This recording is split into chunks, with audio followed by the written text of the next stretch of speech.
Well, hello again, everyone. This is Bob Mannery, and you're listening to Tom and Mike. AM in the PM, only on A2D Radio. Tom and Mike, these guys are fucking awesome. But their side piece, Greg, that guy is a goddamn problem.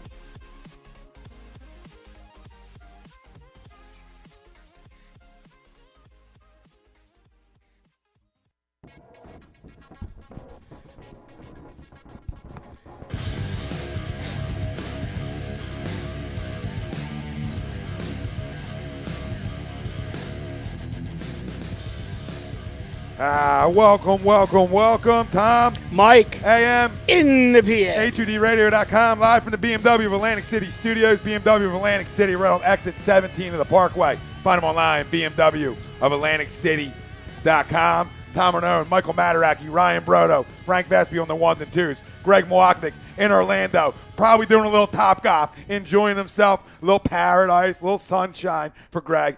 He'll rest his puppies. We know that. Every Wednesday night, we are brought to you by our certified public accountant. Make him yours, Gibson Mayer, LLC. Find him on the web, GibsonMayer.com. Later on, we'll have questions with Frank Vespi. Chase Utley, bench coach for the Phillies. Maybe he wants to retire. I don't know.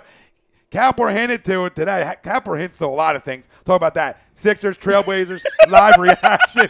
Thank you. Somebody got that. Thank you. That felt good. Sorry, it took me a second, but I'm with you. We're here. Sixers, We're here. Trailblazers actually tip off in a minute or two here. We'll give live reactions there. Thanksgiving football predictions. A lot of good ones on tap, right? And they all mean something to the Eagles tomorrow. All full circle back home, baby. Full circle back home. We'll go over all the slate of games, our predictions on the games, where you should throw your money around to. Follow this kid's lead because I've been hot, been on fire. Take a look back. Eagles, Cowboys. Got to take a look back. 37-9. We destroyed Dallas in Dallas. We dominated them in the running game. Another 200, I think, 15 or 13 yards again in the running game. One of the best running teams in football. Stuff that translates in the months of December and January, which got to feel good. 9-1. We'll talk about Eagles, Cowboys as well. But our poll question brought to you by Scanzano Sports. Find it on the web, scanzanosports.com. Is there any possible way that the Chicago Bears come into Lincoln Financial Field and defeat the Philadelphia Eagles? Maybe, no way, no fucking way. Let us know. Facebook, we'll Twitter, just put Instagram, that out YouTube. A2D Radio is where you can find us. We'll answer all your questions as well. Mr. Mataraki, we'll start right with you, right with the poll, and then we'll get into Dallas Eagles, and we're just going to be jumping. But right into the poll, is there any chance that the Bears come in here and win Sunday? It's interesting that you come to me because Mr. Brodo and I had a little conversation about this last night, and we were talking about what is the definition of a trap game. And the definition of a trap game, as we put it together, is a team that you should beat, usually on your home turf, when the game the following week means more to you, whether it's a rivalry game or for playoff contention or something like that. That game means more to you than the current week's game. So, by definition, this Bears game is absolutely 100% a trap. But I'm going to defer to Mr. Brodo to tell us why it is not a trap. But I'm going to tell you right now, my answer to the poll question is no fucking way. Listen, Right, you can go ahead, and I'll go, and then we'll get to the comments here as well. Well, to finish off Mike's point on why it isn't a trap, because we were talking for a while about this. We did. And we were basically saying that it has the definition of a trap, but to me, you can't call it a trap because a trap game is a game in which you can actually see the team losing, meaning the Eagles losing. And I can't see this Eagles team losing. I mean, listen, in today's NFL, anybody can come in anybody's place on a Sunday and beat them. Exactly. You're having a bad day. It's one day. What's one day, one game? Are you better for 60 minutes than the other team? Right. But I look at the one thing that I fall back on with this football team is defensively. And great defenses, top 5 defenses, don't allow a trap to happen. Right. I think there have been other trap, air quote, games you can talk about on this schedule. The 49ers game came out flat, essentially, right? Weren't hitting it on all cylinders, okay? But that defense, our defense is so good that it keeps us in games, even if there is a little bit of a flat start. Hence, what you saw in Dallas. Well, yeah, coming out of the bye, a little bit flat. A little bit flat. I think there's so much veteran leadership that I'm going to go no effing way, too. But, I mean, listen, anything can happen. You know, in this league, you know that. But Mitchell Trubisky, because he wants to be called Mitchell, because that's all you need to know about him, it isn't good enough yet to come in against this defense and single-handedly beat this team. Now, they can run the ball a little bit in Chicago. We know that. Their defense is above average, in my opinion. They're a solid football team. They're not as bad as their record. No, they're not. They can play some ball. But, again, I go back to being able to run the football and play defense, and then we'll get on all the people's comments. Here's the interesting thing, though. I think the one thing that actually works in the Eagles' favor, not just this week, but honestly for this whole season, before this week and going forward, is this team hasn't been dominant enough for long enough to fall into a trap. Like, they're still hungry, you know what I mean? Like, it's not like these guys have won a couple of Super Bowls and they're just trying to work their way back to the playoffs or whatever. This is a team that week by week is just looking to bury the next team on their schedule and take that next step. And, you know, it kind of becomes a situation where they're not going to get trapped because they're just literally every week just looking to, like, just put the thing down and then put the thing down and then put the thing down. So, you know, when you have that much passion week over week over week and you're not looking ahead to the next week or the next game on your schedule, makes it almost impossible to get trapped. Yeah, and even if you do lose a game, doesn't mean it's a trap game. No. You know, some team might just play better than you. Getting into some of the Facebooks here, David Niebecker says no. Justin DeFalco, what's up, fellas? What's up, Justin? Dave Rither, I'll say no because they do have a solid defense. Lenny Robinson, somebody give Mike a real beer. Pop Monez. There it is. The beer is acknowledged 5 seconds in. There we go. Pop Monez, what up, fellas? Tom, 200 yards rushing again, like I said, LOL, against the Cowgirls. What up, Pop? And yeah, brother, Pop's been spot on about that. Ralph Del Vecchio, what up, boys? What up, Ralph? What up, Ralphie? What were you going to say about No, I was going to say, Pop and I were real close to being on the same page last week because I know when we were talking last week, making our predictions or whatever, I went 33, 34, 10, 33, 34, 13, somewhere in that vicinity. And the final score came out really close, and I know Pop was right in that same zip code. Well, like, all you jabrones out there took me in a different direction. I mean, that's my gripe with everybody out there. You know, everybody out there is talking blowouts. So when all the masses start talking blowouts, I get nervous. You go inside. against the money. I go nervous. I mean, I said 27-17. It's not like I had a close game essentially, still double digits, but it made me nervous on my pick. I'm like, well, listen, everybody's thinking that way. It seems way too easy. You figure you're going to get Dallas' best shot. We're just a better football team. Ralphie D, what's up, boys? What up, Ralphie? Justin DelFalco. This Sunday, the Eagles should baby spank those Bears. I like it. Jason Grisol, happy Thanksgiving, boys. Happy Thanksgiving, Jay. Jason. Pop, the only way we lose if we beat ourselves, period.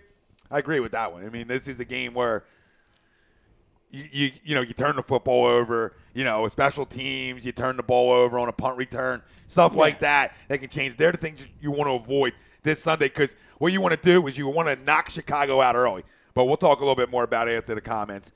Steve Pinero, what up, Penny? Chance, maybe even a broken clock is right twice a day. Well, here you go. William Whitsitt, this is not a trap game. It's a blowout game. 38-6 Birds. Dub Gaming YT, this is a trap game. Okay. Interesting. And that's fine. And Will, what up, Will? And listen, that's fine. If that's his opinion, it's a trap. I just think this football team, like Mike said, one is too focused and is a damn good football team. Mm-hmm. I don't look at it as a trap at all. I look at it as like you're coming home, right? And you're home. And home games to me should never be a trap if you're a legit Super Bowl contender. That's facts. So if they are who we think they are, and that good of a football team, they're not allowed to have trap games at home. Now, you want to go on the West Coast, you want to go Seattle and the Rams later on, and one of them traps you in a way because you're out west, maybe different story. Well, one of the big maybe different story on the road. If you're 11-1, whatever. Right. One of the big, glaring things I saw, and I think I mentioned it to you last night, Mike, was the fact that the Bears have only scored more than 25 points once this season. Right. We saw this past week. The Eagles played, one good half of football? They really didn't do anything in the first half, and they still put up, 37? Yeah, because Chicago's offense isn't good enough. Yes, and two, when we're at home and you can only expect that they will play better this week, I'm sorry. I mean, like you said, maybe they'll need the Eagles to turn the ball over a couple times. That's the only way this Bears team is going to be in the game, in my opinion. Yeah, me too. We'll get into the score predictions and all that. The one thing that I would, I don't want to say worry about, but the one thing that I could see happening is they try to force feed Alshon because it's his former team, and they wind up turning the ball over a couple times because Carson is trying to get the ball to Alshon in spots where he can score. If Carson just sticks with the game plan and they don't deviate from what they've been doing, distribute the ball to all your receivers, use your tight end, run the ball, they're going to be fine. Yeah, I don't think they're going to do that. But I think if they, I don't know. Smarter than that. I would think so too. But there's been a lot of talk this week, and the reporters are just all crashed in on Alshon's, locker. Of course, because they get bored and they have nothing else to talk about. Because it's his former team, and you know that he wants to drop a couple in the end zone on them, and he should. And he should. And while I don't think it's going to happen, I think there probably is a bit of a temptation for them to force that issue a little early on. Well, say they do, though, Mike. Right. This team, and then say they do and it doesn't work. Right. Well, this team's not going to stick with it because they've shown again and again that they're going to make the needed adjustments at halftime. No question. So maybe that'll happen for maybe a quarter. But say that does, which to you guys, I really don't think that it will, but say they do, I don't think it's going to be a big impact for the game just because if it's not working, well, then they'll adjust at halftime. I gotta read this one real quick because it's actually a really good one. J Lash 90, what up, J Lash? What up, Lash? I want to know why the hell the 3 NFL East teams are playing on Thanksgiving, but the best one is not playing. LOL. And to Lash, I will say, who cares? Let these 3 other teams have a short week, and let our Eagles, who just played on Monday night, go home, get some rest, spend Thanksgiving with their families, and come out Sunday and open up a can of whoop ass on the Bears. I mean, look at the Cowboys, though. They played Sunday night, and they have to come back on Thursday. It's tough. Screw those guys. It's tough turnaround. Jarrell, okay. What up, Jarrell? You guys call each other to talk trap games? LOL. No, man. He called me. We slide into the DMs. Yeah, he DM'd me. Ryan Barry, Eagles are a good team. Good teams don't have trap games. This ain't your typical Eagles team. Agree, brother. Jason Grisol, this team is too focused to let there be any kind of trap, letdown, etc. Way too much leadership. And again, agree with that one. Jim Martell, this is no trap. It's going to be a message game. Birds 51-3. I like it. Love it. Jimmy Martell, yes. Love it. Steve Panero, fuck Mitch. Talking about Mitch. Love it. And it's Mitchell, Steve. It's Mitchell. I happen to like Mitchell, but we'll go there another time. Not this week. Lenny Robinson, when you're 9-1, there are no trap games. We are prepped. We expect a good game, and we will execute. Spot on, brother. Chrome, my dude, no effing way the Bears beat us this week. If there were ever a week that I'd be confident this is the week. All right. Let's rewind the calendar a couple of years, though. Did we not roll into New England right around this same time of year? I want to say it was Chip, 2 years ago. Yeah. And New England was maybe 8-2 at the time. And Chip was basically getting ready to, get fired. And we pretty much boat raced New England on the road. Anything can happen. Anything can happen. I'm just going to throw it out there. Listen, I don't foresee it happening, but anything can happen. If you sit home on a pedestal and you think nobody can come in and beat you, you're crazy in this league. Like we talk about, special teams are ways that teams can come in and beat you. A punt return touchdown, a kickoff return touchdown, or defensively, you throw a pick six. Carson's been so locked in. Doesn't mean he's never going to throw a pick in the history of football again. He's going to have an average game at times. Is this the week? I don't think so, but anything can happen. But again, this team is focused. This team is prepared. This team's confident. This team talks week to week. They say one game at a time, and I know that's a lot of team talk and coach talk. But when you're 9-1, you're obviously buying into everything that's being said, coaches or whatnot. This is a good one though. Brian Barry, off topic here. I want to get into basketball. Are the Sixers a good team to be a fan of? ? I'm not from Philly, LOL, but I love the city. And let me tell you something, Brian. Hell yeah, they are. I mean, it's a ton of fun. Joel Embiid alone's a ton of fun. I mean, listen, excitement's back. This is equivalent to when Allen first got here. This is a very equivalent to the excitement level Actually, when it comes to sorry, basketball. What's his name? Brian Barry. All right, I would Barre. I don't know. All right, I would say to Brian, just follow Joel Embiid on social media for a week, and then start following the team.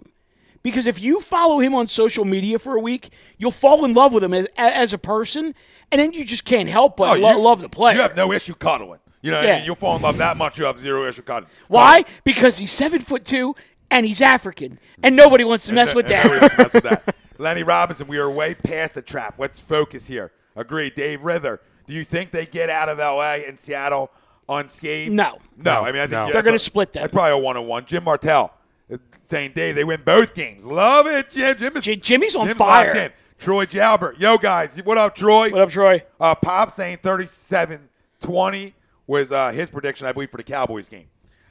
Dave Rither, tough sell to me. They go 15-1. Think you guys need to be realistic. Realistic was last week when we said 13-3. Yeah, I mean, I think we pretty much said they split the West Coast games, and then they lose that last Dallas game because they only play their starters for a half. Listen, I think I've been realistic on this team's expectations from day one as it's going along here. I think. No, horse shit. Yeah, you were not realistic on day one. Yeah. I was 11-5. You were 12-4. Well, regardless, you didn't know they were going to be this good. Well, nobody knew that. If anybody remember his projection too? His projection. I wasn't going to bring this up, but we're already here.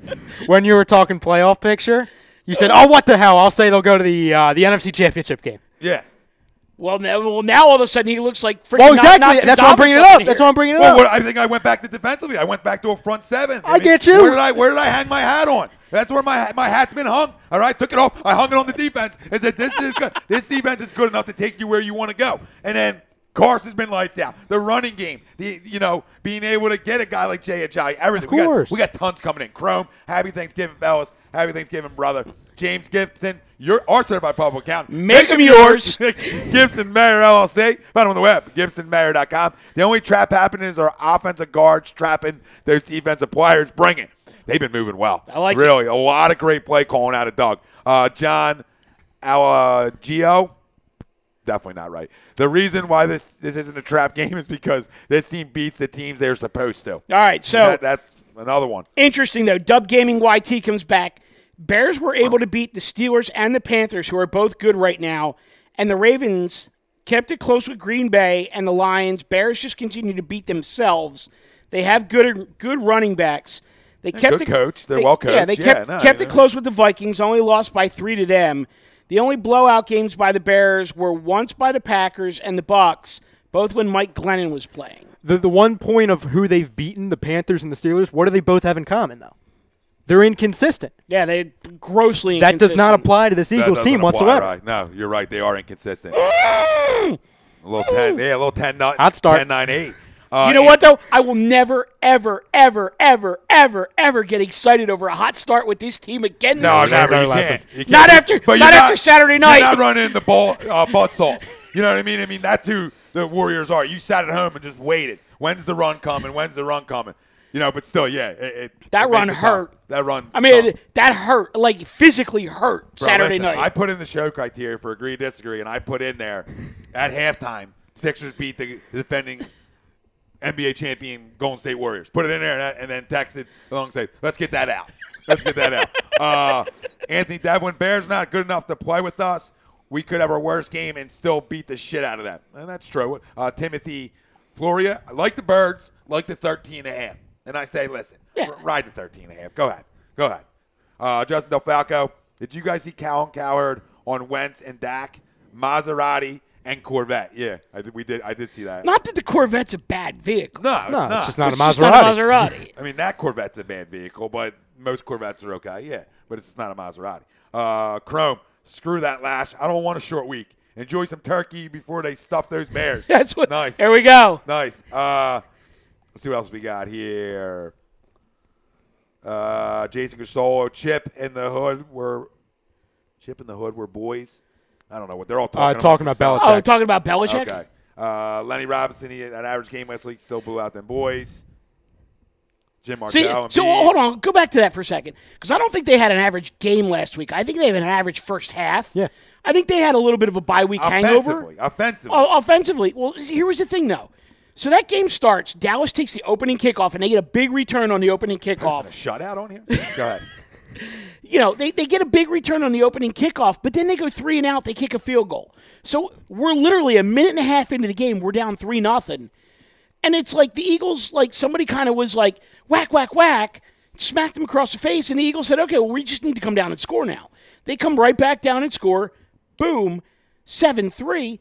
They give up 2 more field goals in the first half, and that's it. So defensively, I mean, they were ready to play defensively. No question. I think it took the offense, and it took Carson a little while to get on track as well. He was, 6 for 6 or 7 for 7 on the first drive, and then he just went ice cold. Well, and two, I forget what game it was. I think it was when they came off of that mini bye week after we played the Panthers. Right. They did the exact same thing. The defense was ready to go, but the offense was kind of like, okay, when are we going to start playing here? That was Washington, Monday night. Yeah, that's correct. But that's when you start believing in this football team, though. Yes. Because other football teams that aren't that good on that side of the football can't get away with that kind of stuff. That's something you want to address and you want to work on. You don't want to continue to get off the slow starts, especially as you go on here and your competition's of course. up and up. They're up by 2 touchdowns. Yeah.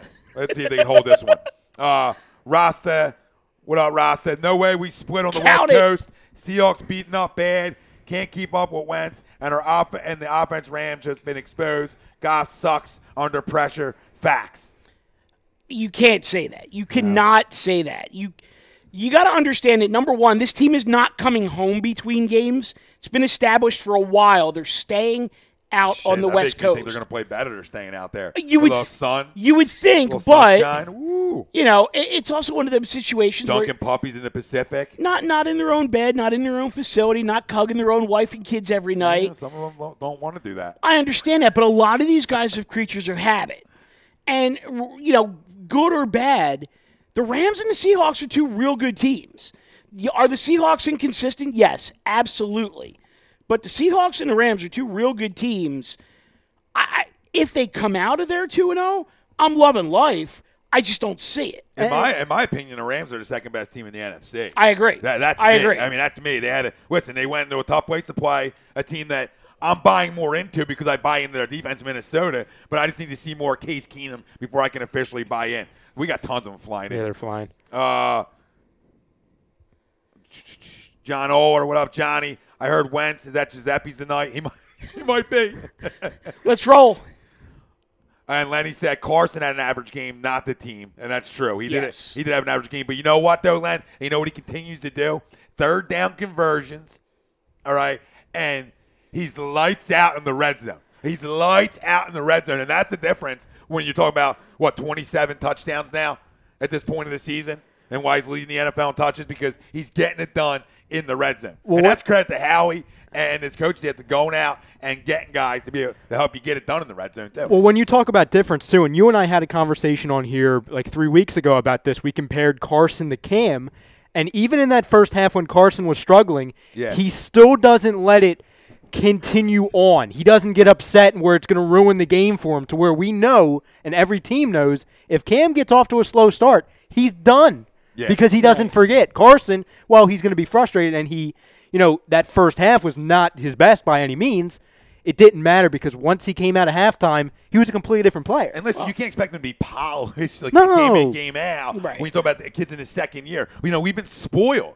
I mean, this season's been spoiled. When you talk about Carson Wentz, a second-year quarterback, being able to do the things he's been able to do, to be able to be that much of a film rat, to be able to study that much tape, and to be able to then put it together on Sundays the way he has, especially on 3rd downs and in the red zone. Right. That's the difference. Let's back up a second, though, and also give credit to the head coach, who happens to be the one who's calling the plays. Oh, hell yeah. You look at that first drive when Carson basically plays tic-tac-toe, marches him down the field into the end zone, boom, and then goes ice cold. So what happens in the second quarter? Steady diet of Jay Ajayi. Yeah, I like that. The way you said it the first way was probably better. Yeah. Steady Ajayi. Steady diet. Yeah. Steady diet of Jay Ajayi and LeGarrette Blount, and he starts running the ball and takes the pressure off of his quarterback. And then Next thing you know, okay, fine, you want to go into the half, you want to be down 9-7, whatever. They come out third quarter, different ballgame. Yep. And let's not forget, too, now it wasn't anything like 2016 wide receivers, but the wide receivers in that first half, they weren't there all the time for Carson. They were dropping some balls. No, they were. And listen, credit to all of them. When Torrey Smith looks like he's got good hands, you know your wide receivers are a bit of a problem. Well, listen, credit to all of them, though, because in years past, you want to go to 2016, you want to go to 2015, that would have stayed contagious through the football game. So credit to the coaching staff, credit to the wide receiver coach, credit to these players for that. Okay, I dropped one, so what? You know, you see Nelson drop one, and you start worrying because that's going to stick. And then he catches the next one, you're like, okay. Well, you know what I mean? Because that's the thing you don't want. And that was a Jordan Matthews effect. And he's no longer here. You're spot on with that, but I'll take that out one step further. If you go back to the chip era, okay, you have an opposing team run a kickoff all the way back to your own 37-yard line, and they get points out of that, and you're down 3-0 less than 2 minutes into the game.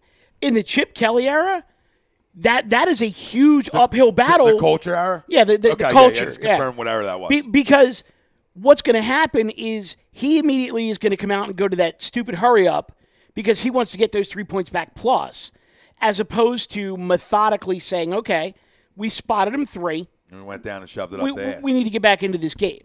And that's what I love about this football team. Long drives, the ability to sustain drives, and the ability to stay on the football field offensively. You know, I continue to go back to it, and I don't want to do it ad nauseum, but third down conversions is like separates you from being a below average team, an average team, and a damn good one. I mean, it's that simple. Just in third down conversions, being able to stay on the field. What do you do to that defense? You let them even get a little more rest. Well, and it translates. It's crazy. And it's interesting because I'll share. And the Blazers did score, by the way. Yeah. So. Well, I'll just, I shared a story with you guys with Ryan before we went on the air, and I could share it with the viewers. We were talking about third down. When I worked this game on Sunday, where with the Chiefs radio crew, there is such an intense focus on third downs now in the NFL. Not only do they want to know what the conversion percentage is, but they want to know down distance and what side of the field you were on when you had those third down conversions, because everything gets broken down so microscopically, and it's up to a coaching staff to be able to determine, like, okay, third down, what's the distance? Where are we on the field? What's the score? What's the time left in the quarter or the half? So many variables come into this thing now. And for them to be able to convert on third down on offense and get off the field on third down on defense, huge. Yep. Absolutely huge. That's the difference on both sides of the football. That's what makes you a 9-1 football team. And I got a couple here, too. Yeah, real quick. Sean Spielman wanted to know if it was bring your son to work day. It's the holidays. It's the holidays. we talking me or him? I don't know. I was assuming him. Hey. It could have been me. No, it's definitely not me. 256 Bradley. Saints are the best team in the NFC. Ooh. What was it? What was his name third again? Best team. What was his name again? 256 Bradley. 256 Bradley. Listen, man, I don't think you can say it with no Okafor now. That's who it is, right at the end. Yeah. With no Okafor now, and you don't know Latimer's health right this second, and the fact I don't think you can be that sold on your defense, even though they played really well. Did they not drop a game on Sunday though? No, they won. Oh, I thought Washington won that game. No, Saints came back and won. Saints came back and won that game? Typical Washington, but no, I mean, Saints are a good football team. They're not the best. They're not the best. Here's the reason why I don't worry about the Saints, and I've had this conversation ad nauseum over the last week, is the Saints pretty much right before our very eyes have flipped from a passing team to a running team, and the Eagles have the best run defense in the NFL, and it's not even close. So if you want to have the Saints come to Philly and play the Eagles outside in January and then be a run-first team, the Eagles are going to win that game 9 out of 10 times. Well, look at the 3 best teams, well, other than the Eagles, obviously, in the NFC. What do they all have in common? All right, we have the Saints, dome team, Minnesota, dome team, Rams. Warm weather. Yeah. No, I hear you. Yeah, and listen, which is why locking up that number 1 seed becomes that much more important. Yeah, and my thing with the Saints is like, can they go outside and win? And obviously they did in Buffalo. It's Buffalo. Yeah, I still wasn't completely sold. They look good outside. Lenny Robinson says, got to stay on that steady. A giant. He loved it. I love it. Troy Calvert. I think we just coined something. We did. It's a giant. Carson knows when he messes up, he disciplines himself and goes over what he did to correct it. No, he does a great job of that. Yeah. Jim Martell, the running game will be impossible to stop once Ajayi learns his entire package. True. Carson, threading the needle at a Chrome. And he doesn't get caught from behind 12 yards down the field. Chrome. Carson, threading that needle in the red zone like a master tailor, mass-producing high-end custom-fit suits. Nice. Tom, do you check IDs at the door? Jarrell wants to know. No, we don't. I'm not even drinking. You should be, though. You're 21. That'd be the entire comment. He's drinking water. He's drinking water. I'm fine. And Jim Martell says we need a healthy Ertz. And that's been something we talk about year in and year out. And, that's a guy that I wouldn't have an issue if they said, you know what, take a week down, man. Take a week down. Rest, be ready. That's a guy. You know what's interesting, though? Never fully healthy. How much the tide has turned with that guy, because this time last year, we're calling Zach Ertz soft. And now we're like, maybe we need to give this guy a week off where we can and get him fully healthy. Oh, I haven't taken away that statement just because we're 9-1. No, and I understand that. No, but what I'm saying, I give him the credit because you just look at what he's done this year is, he's gone out there and he's played through injuries and he's exerted more physicality on the field, and he's taken a little bit of a shot at here and there because of it. But if they get to that Oakland game and they're 14-2, or I'm sorry, 12-2 at that point, you know what? I might sit him down for 2 weeks. But you know what? The thing with Ertz is, it's every year. It's okay. He might be available and be on the field. But my issue with him is he'll disappear, and if it's because of an injury, well, that's just as bad as as being inconsistent. And that was my issue with him, was consistency. I thought this year he's been really consistent from jump, but now look, now the injury bug's back in play again, and you see the inconsistency on the field. So I mean, it all ties in. I got a couple great ones here. So yeah, real quick before you say that, I want to mention one thing about Sunday night that nobody's really talked about, and that front four for Dallas can get after the quarterback.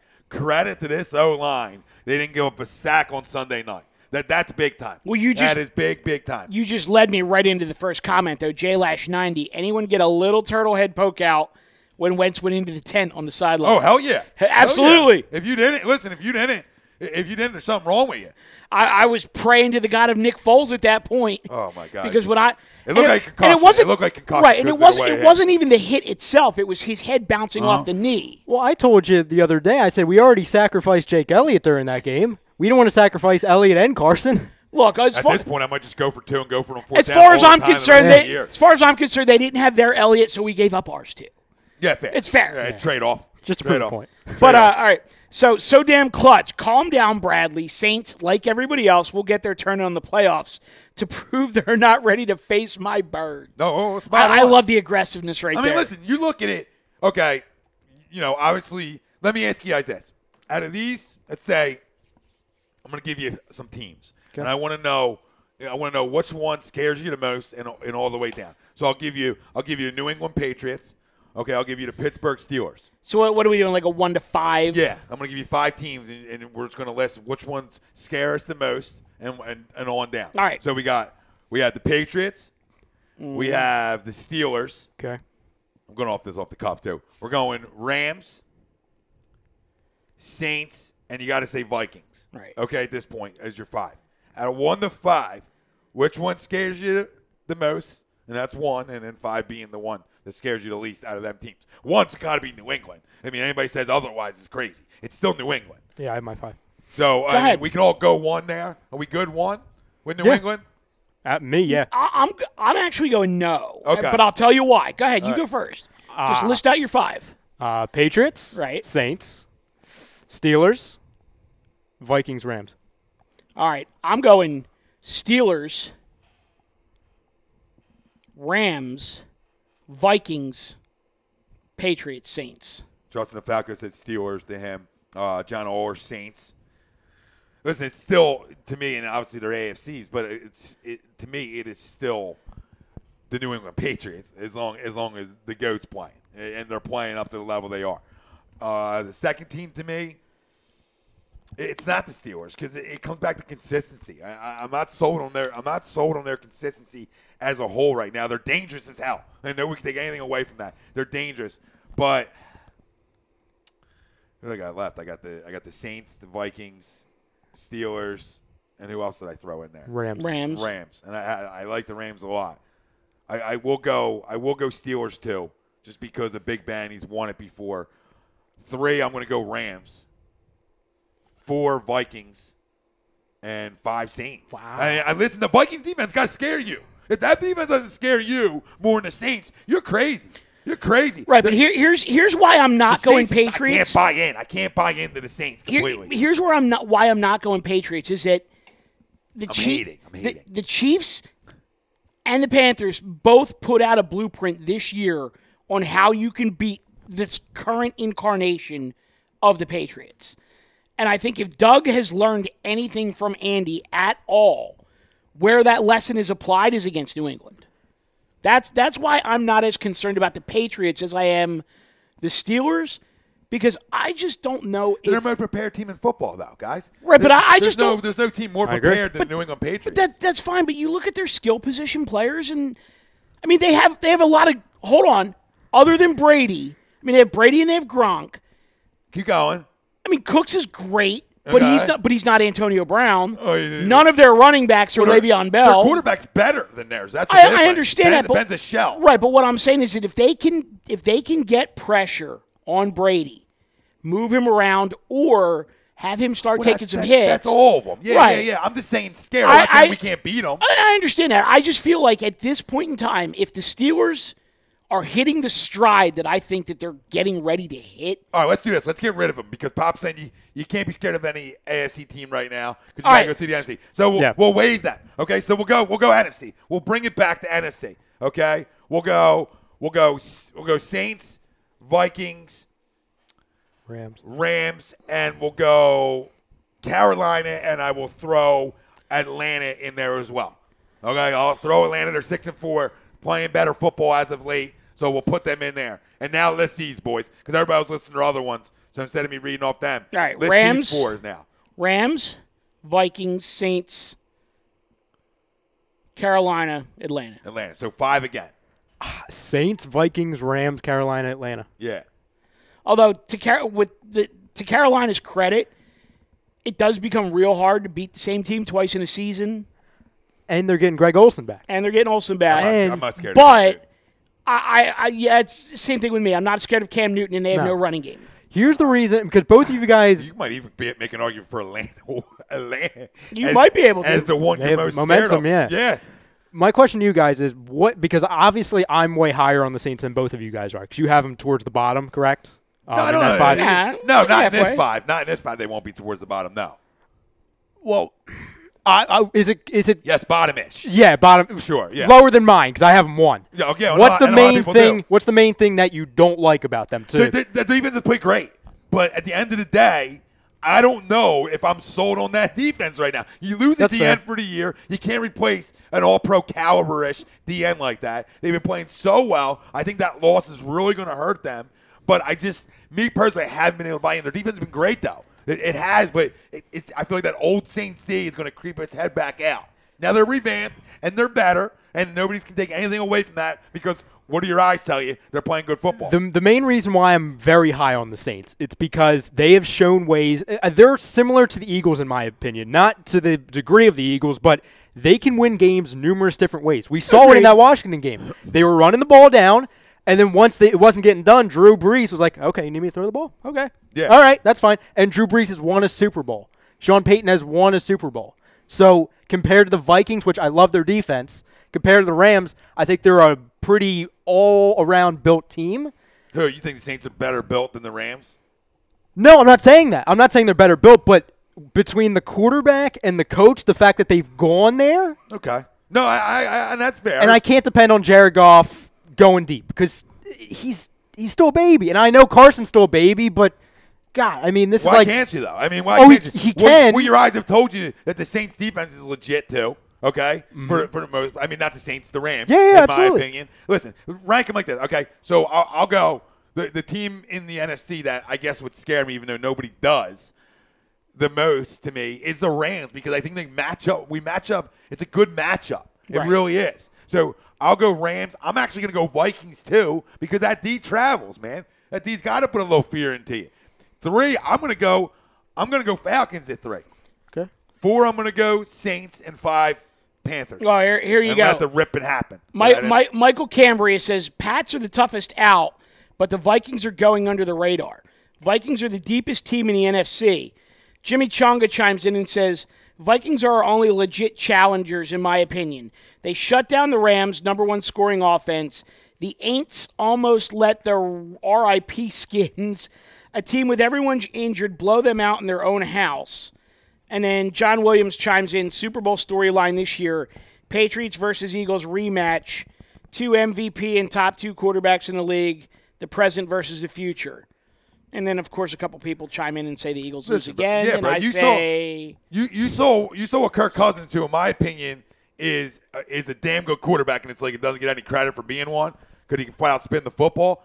Go in and they put up a ton of points, and they got a depleted offense over there in Washington. They lit them up. They lit them up on the scoreboard. That's that Saints defense that I'm talking about. And for all you guys that got them won, and there's a lot of you got them won. Justin Falco's got Saints, Vikings, Rams, Atlanta, Carolina. I got news for a lot of people. If Chris Thompson doesn't break his leg in that game, Washington wins. They probably do, Mike. That's a good point. Chrome, Saints, Rams, Vikings, Panthers, Falcons. Stop it with the Saints. Come on, Chrome. Sean Spielman, Saints are a mirror image of the Eagles. Can score a bunch and have a day. Atlanta is not done. Been there, done that. Yes. Justin Falco, agree. But defense not nearly as good as ours. Yeah. They're talking back to Spielman. And Justin Falco not with Case Keenum either. So he's not, doesn't believe in Case. And Michael Kremer said put Cousins on Jacksonville, easily best team in the AFC. Oh, yeah, that's a no-brainer. Now, that's a good one, Kremer. While I like the Saints, this freaking Nick Wright, he's trying to tell people, without a doubt, the Saints are playing the best football at any team in the NFL. This is St. Jabroni tells the Eagles aren't any good. And pick the Giants to go to the Super Bowl. Wait, hold on. Yeah. No, Matt 457. Saints have Drew Brees. Enough said. Drew Brees is also 40 freaking years old. What the frick does that mean? He's not even Tom Brady. Listen, with all due respect to Drew Brees, who's a Hall of Famer and a damn good quarterback. He can't hold 12's jock. And not, he can't hold Brady's jock. All things being equal. Let's be real for a minute. At their age right now. He's not playing at the level that Tom Brady's playing at. Of course. He's not. That's not a knock on Breeze. 256 Bradley, the Saints' run game travels. Good. Let it travel to Philadelphia to play against a team who's got a historically good run defense. What are you talking about? A second or third string goddamn running back went in there and torched them this past Sunday. So where's that great run defense? They're running game. Oh, sorry. Ingram and Kamara. I was looking for something to get me fired up. So but go with that. Go with it. Let's pretend he said that. Yeah. Just roll with it. Yeah. But that's facts. I mean, at home, you get torched on the ground, you get torched in the air. He was thinking it. And that's a defense that scares me. But no, they do have a great running game. Now it comes down to the time possession game, and that's something that we're topping the league at doing. And it's funny, actually, Cowboys possessed the ball for I think a minute more than us this week, which is something that never happens. We've been dominant in that phase of the game. But here's the thing. So prior to the game against the Cowboys, the only running back who broke 50 yards against the Eagles was Kareem Hunt all the way back in week 2, and most of that came on one big play at the end of the game. So Alfred Morris goes for 95 on Sunday, and what happened? His team put up 9 points. So guess what? I'll give you 95 for your stud running back all day, every day, if your team's only going to put up 9 points. I mean, come on. Yeah. Numbers don't lie. No, they don't. And that's why, to me, the team that scares me the most is a team that I believe can get it done on both sides. Wait, hold on a second. That's the Rams. Matt 457, bias Eagles gay fans. Bro, do you know where the studio is? You don't know who I sleep with, homie? Hold on. There's an Eagles logo on the hat. We're a Philly-based station. Bias Eagles. What do you think? You're watching ESPN? No bias, dude. I mean, we're better than ESPN, but come on, bro. Listen, it's our assessment on things. It's nothing to do with the Eagles. We're saying what team scares you the most, which does have something to do with the Eagles. And we're all essentially a little different on our team. So where's the bias? But the bias is that we'll come into the dome and roll your ass. Then if you want bias, because that's facts. We'll come in there and roll your ass. Although, all right, Michael Cambria does make a good point. Yeah, go ahead, Mike. What team can lose their starting quarterback and go 8-2? The Vikes. All right. Yeah, but it's Case Keenum. It's Case Keenum, not a guy in college who can flat out spin it, though. And it's still a younger guy and learning how to play the position, getting the chemistry with his wideouts and all that, losing Dalvin Cook at the beginning of the year. That's spot on, though. I mean, not many teams can rebound losing your running back, losing your essential starting quarterback, and be able to get it done. But you know why they can get it done? Because they're that damn good on the other side of the football. Yeah, but they're scary good on that side of the football. It's to that point on, they can lose their starting. Case Keenum. I love him, too, because he comes in with the snapbacks. He dresses. That motherfucker dresses like he ain't even finishing the game. Like, he's not going to be the guy on the podium. He dresses like that week in, week out. You notice that? He dresses every week. Like, he don't wear the suit. He's like jeans in like a cutoff. Like, I'm not expecting to finish this game, and I love it. Keep doing it, Case. Go ahead, Ryan. Sorry. Now, let's name their apparent starting quarterback at the beginning of the season, though. Do they even come close to Carson Wentz? Meaning Sam Bradford. No. The whole thing is, and I know Sam Bradford is quote-unquote better than Case Keenum. Teddy Bridgewater is quote-unquote better. Oh, I'll take Keenum over. Well, exactly. Bradford, yeah. So what's the difference? Right, it's not like they're going from Tom Brady to Case Keenum. Yeah, but here's the thing. Sam Bradford is a lot better when he's got a running back in the backfield who leads the NFC in rushing. Yeah, well, he also is better when he doesn't get hit. Exactly. And, that's the thing. Yeah, but what Sammy. What keeps the pass rush off the quarterback? An honest running game. A good running game. So, I mean, they're doing it smoke and mirrors essentially offensively. But listen, they got two budding stars at the wide receiver position that nobody talks about, too. Thielen and freaking Diggs can play, dude. So, you got to take that into consideration. But no, back to the Eagles, I think we hit on all the teams that we fear. I think you got to keep an eye out for Atlanta right now because they're making a little bit of a run. Well, Fillmore Hip Hop, I think he's coming into your neighborhood here. Come on in, Daddy. No, I mean, he's agreeing with you. Come on in. How can you not fear the Patriots? The Chiefs and Panthers found a formula that worked in the beginning of the season. That team is not the same team from the beginning of the season. That's true. He said, and then Punisher 438 says the only team that the Eagles should worry about is Drew Brees and his Saints. They're identical to Philadelphia in every way. How? I would even say the Saints might slightly have an edge with Brees. Who's came into our house? And dropped a 38 spot? Or whatever it was the Redskins did last week. Because I'll wait.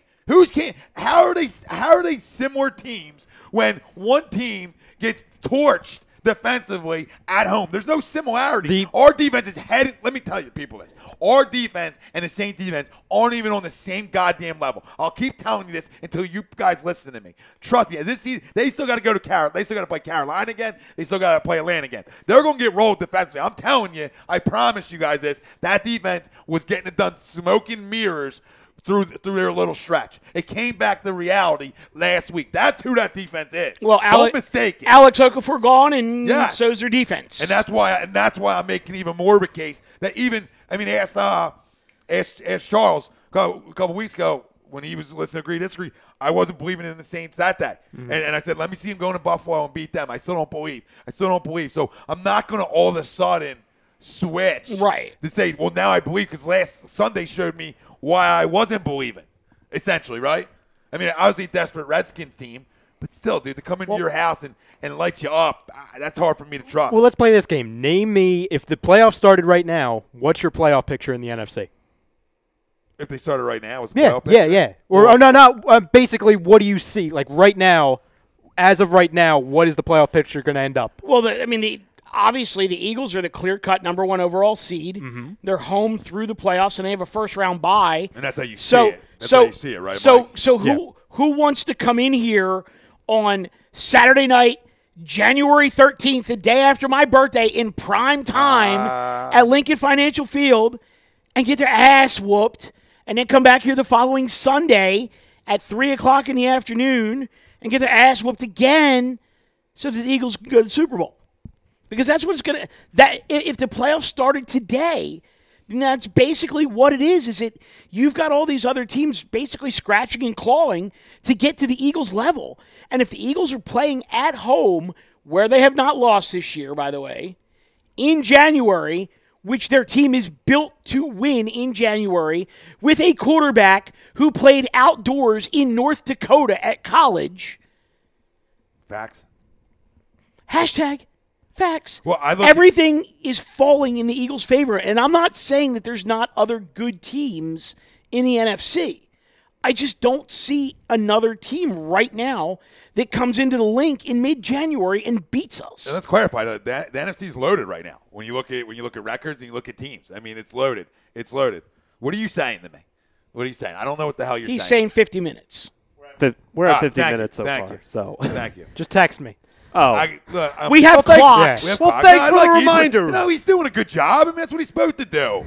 But I didn't know. I was getting a lot of hands. I thought I know. I didn't know. I didn't know what the hell was I know. happening. We're going 50 minutes. You're getting handsy over there. You're I getting know. handsy. I'm getting a handsy. I'm Italian, so you know. Although, I like this one, though.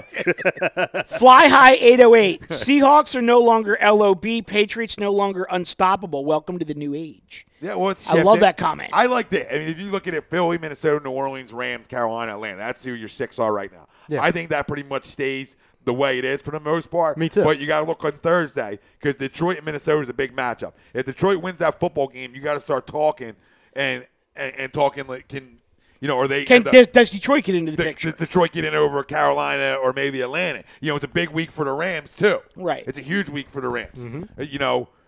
Well, what is it? Rams Saints on Sunday? Yeah. Big game. Big game. And it helps us. So for us to circle it back makes the Chicago game. I would love it if they tied. Such a big window. I mean, you need to beat Chicago. You want to go to 10-1 because at the end of the day, you're talking about home field throughout. That's going to change my expectations come playoff time. If we're home field throughout, I expect nothing short of a Super Bowl appearance. You understand? Because my expectations go up. If we're a 2 or a 3 seed, my expectations shift a little bit, right? Right. And it's like, okay, can you where are you going to have to go to play, depending on where it is. And that can change where you think of this team. So when you're talking about before your West Coast trip, this is a big game right here that you want to take care of business and get to 10-1, especially when you can have the New Orleans and Rams. Somebody's going to lose, most likely, right? Right. And Minnesota, you want Detroit to go in there and you want Detroit to go in and beat Minnesota. Or Minnesota to come in Detroit and Detroit win. That's what you're looking for on Thursday. You want Detroit to win that football game. Because you want to give Minnesota that third loss. You want to separate yourselves from the rest of the pack a little bit. Little cushion. Here's where I'm at right now, though. I look at this. Bears, winnable game. 2 on the West Coast that they should split. Go to the Giants, who are a dumpster fire. Come home to play the Oakland Raiders on Christmas night, who are an absolute mess. And if anyone doesn't think that the Eagles don't hang 45 on the Raiders on Christmas night, you're out of your damn minds. Which basically then puts us at week 16, where you may see Carson on the sideline in shorts and a T-shirt, week 16, as they coast into the playoffs at that point, there'll be 14 or 13-2 going into week 16. Yeah, I don't even want, honestly, rest. I hope they have to keep playing all the way through. Just keep going. Carson did play at a dome, though, in North Dakota. That's what somebody wrote in on the YouTube. I think he did, too. He did. It was it? Yep, the Fargo Dome. Still cold. Still, dude. he's got to go outside. He's got to go outside. Guy's a hunter. He has played out in the outside elements. before, He so. likes the elements. Let's not mistake it. Dome, no dome. Guy loves being out freaking doors. But, so going. He's the hunter. So let's give this. We'll give her predictions for the game, okay? We'll give her player to game. I want everybody to put theirs in, and we'll give away a Visa gift card. But you guys got to come back to us and let us know if you picked it right so we can decipher, all right? So we can give you a little $25 Visa Yeah, we gift don't card. chase you. You got to chase us. Yeah. So the YouTube guy takes screenshots, all right? Because obviously the chat goes away. So nobody's going to be able to know. Facebook, same thing. Take a screenshot. That doesn't go anywhere, though, all right? And let us know. We want you to score, prediction, player of the game, all right? We'll start with you, Mr. Mataraki. Score, player of the game.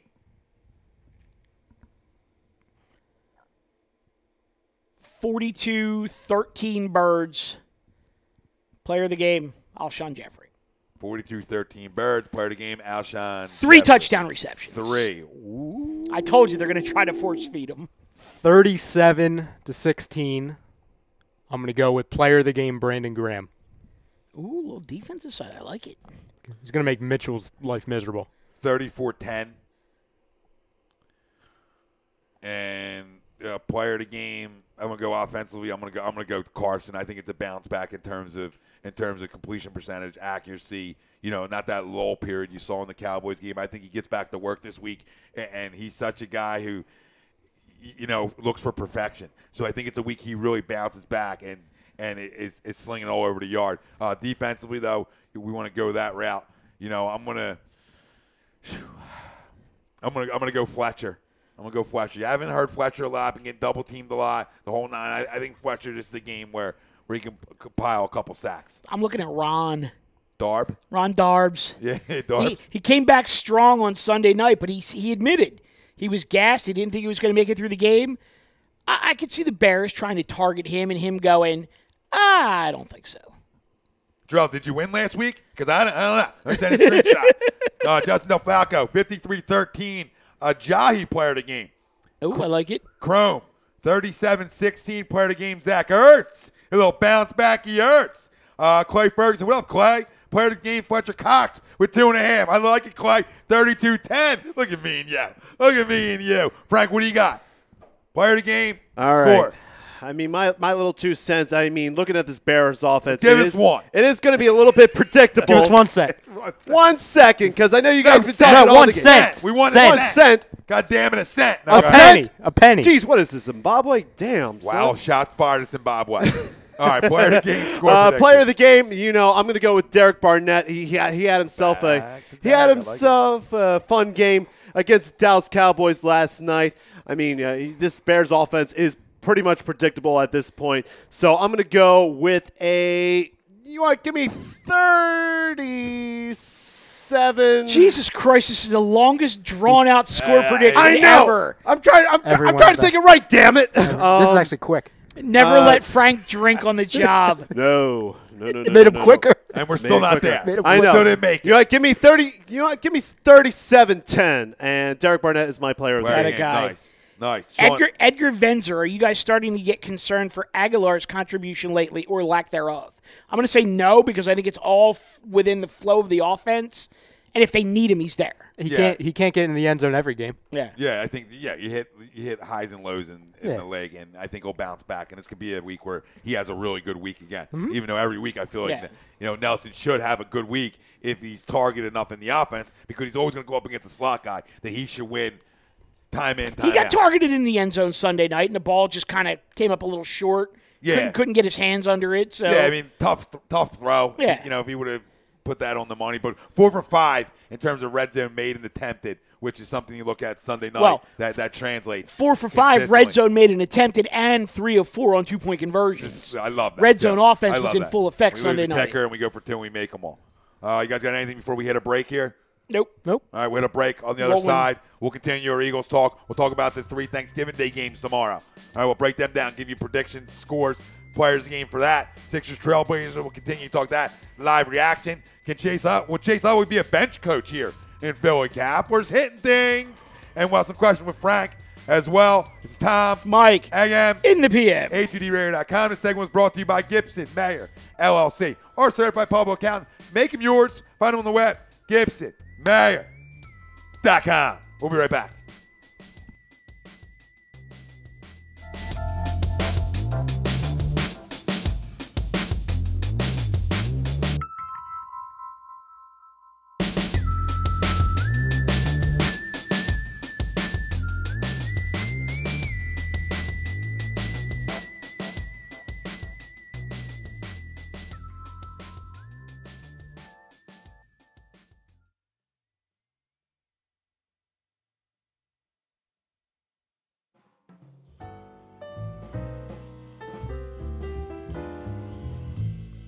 Fellas, you ever come in from that baseball or football game and your woman won't come near you because you stink beyond belief? Then you need Soap Stash. You should never settle for a generic hygiene product that only covers up the stench. Treat your skin with the best nutrients. Feel clean with the only soap you'll need. The highest grade carrier oils are ingrained in all of their products, which are 100% natural and terrific for your skin. No sulfates, parabens, or phthalates, and synthetic fragrance free. Contact Soap Stash for your sample package and give your woman what she deserves. You can contact Soap Stash at 844-890-3197 or visit them on the web at soapstash.com or Facebook at Soapstash LLC. Once again, their number is 844-890-3197. Soap Stash, the new soap standard.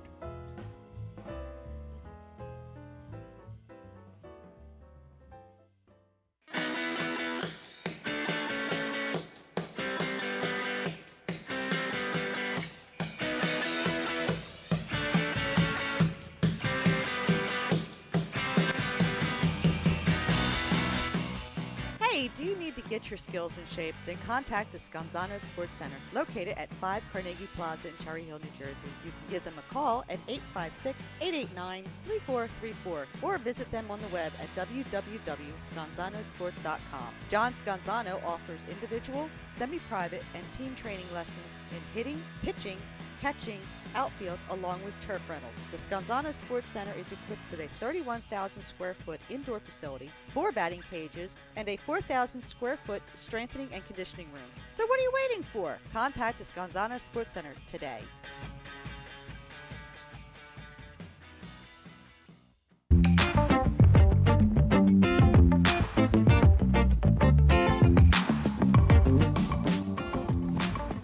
A2DRadio.com is sponsored by the Sports Outlet for all your sporting needs. Located at 703 Black Horse Pike in Glendora, New Jersey. Give them a call at 856-939-2030 or email them at sportsoutletnj@comcast.net or visit them on the web at www.sportsoutletinc.com for all your sporting needs. The Sports Outlet.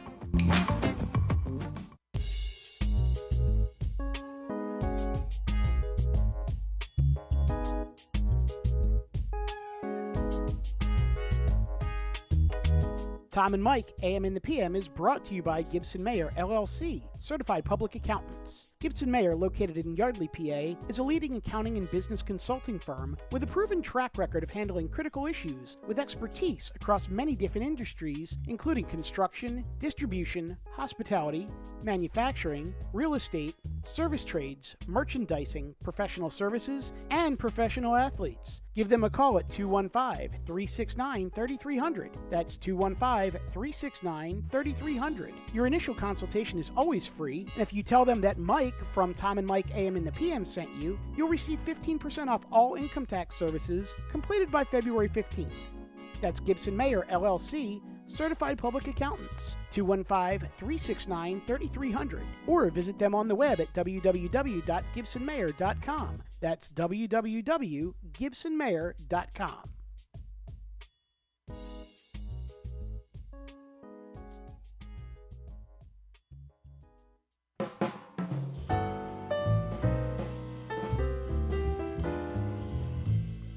Fellas, you ever come in from that baseball or football game and your woman won't come near you because you stink beyond belief? Then you need Soap Stash. You should never settle for a generic hygiene product that only covers up the stench. Treat your skin with the best nutrients. Feel clean with the only soap you'll need. The highest grade carrier oils are ingrained in all of their products, which are 100% natural and terrific for your skin. No sulfates, parabens, or phthalates, and synthetic fragrance free. Contact Soap Stash for your sample package and give your woman what she deserves. You can contact Soap Stash at 844-890-3197 or visit them on the web at soapstash.com or Facebook at Soapstash LLC. Once again, their number is 844-890-3197. Soap Stash, the new soap standard.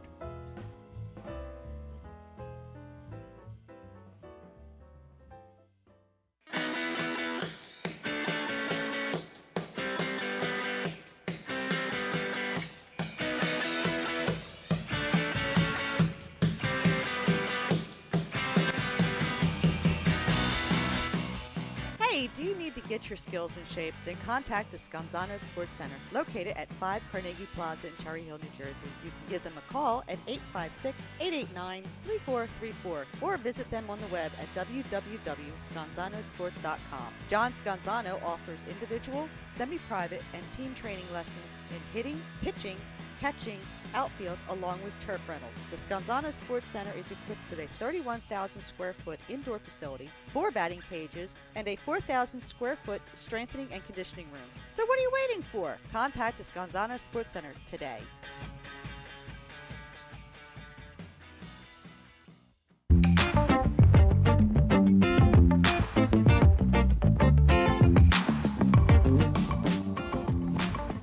A2DRadio.com is sponsored by the Sports Outlet for all your sporting needs. Located at 703 Black Horse Pike in Glendora, New Jersey. Give them a call at 856-939-2030 or email them at sportsoutletnj@comcast.net or visit them on the web at www.sportsoutletinc.com for all your sporting needs. The Sports Outlet.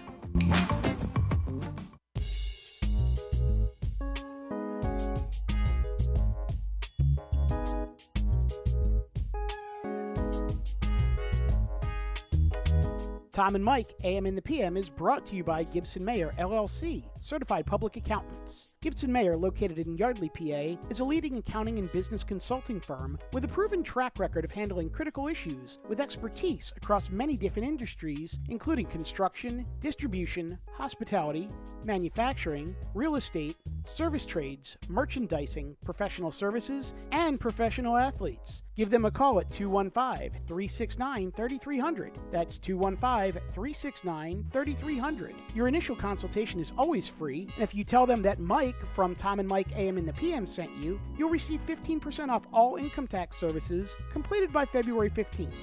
That's Gibson Mayer, LLC, certified public accountants. 215-369-3300. Or visit them on the web at www.gibsonmayer.com. That's www.gibsonmayer.com.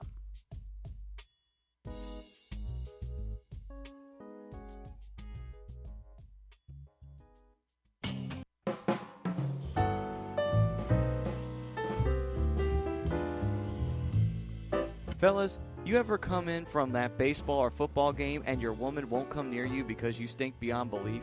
Then you need Soap Stash. You should never settle for a generic hygiene product that only covers up the stench. Treat your skin with the best nutrients. Feel clean with the only soap you'll need. The highest grade carrier oils are ingrained in all of their products, which are 100% natural and terrific for your skin. No sulfates, parabens, or phthalates, and synthetic fragrance free. Contact Soap Stash for your sample package and give your woman what she deserves. You can contact Soap Stash at 844-890-3197 or visit them on the web at soapstash.com or Facebook at Soapstash LLC. Once again, their number is 844-890-3197. Soap Stash, the new soap standard.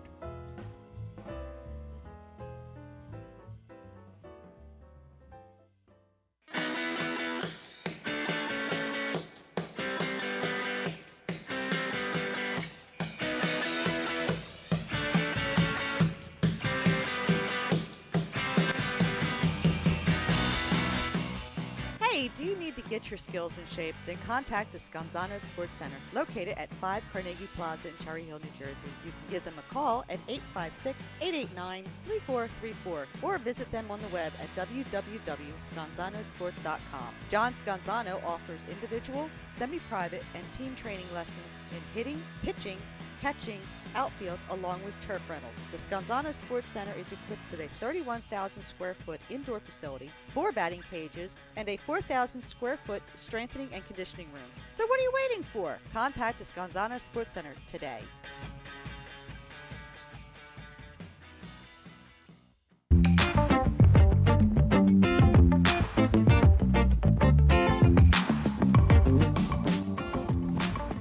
A2DRadio.com is sponsored by The Sports Outlet for all your sporting needs. Located at 703 Black Horse Pike in Glendora, New Jersey. Give them a call at 856-939-2030 or email them at sportsoutletnj@comcast.net or visit them on the web at www.sportsoutletinc.com for all your sporting needs. The Sports Outlet.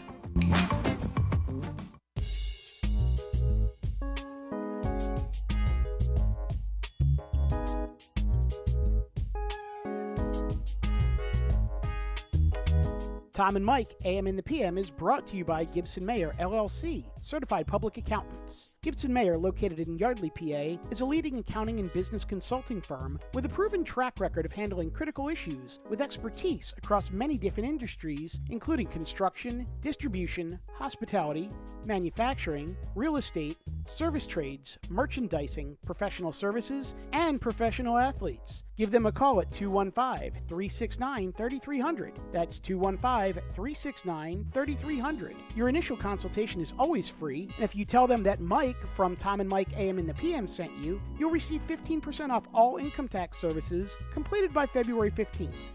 That's Gibson Mayer, LLC, certified public accountants. 215-369-3300. Or visit them on the web at www.gibsonmayer.com. That's www.gibsonmayer.com.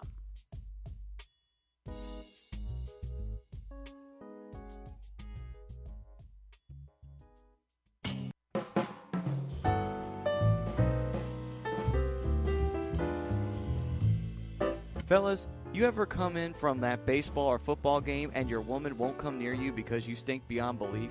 Then you need Soap Stash. You should never settle for a generic hygiene product that only covers up the stench. Treat your skin with the best nutrients. Feel clean with the only soap you'll need. The highest grade carrier oils are ingrained in all of their products, which are 100% natural and terrific for your skin. No sulfates, parabens, or phthalates, and synthetic fragrance free. Contact Soap Stash for your sample package and give your woman what she deserves. You can contact Soap Stash at 844-890-3197 or visit them on the web at soapstash.com or Facebook at Soapstash LLC. Once again, their number is 844-890-3197. Soap Stash, the new soap standard.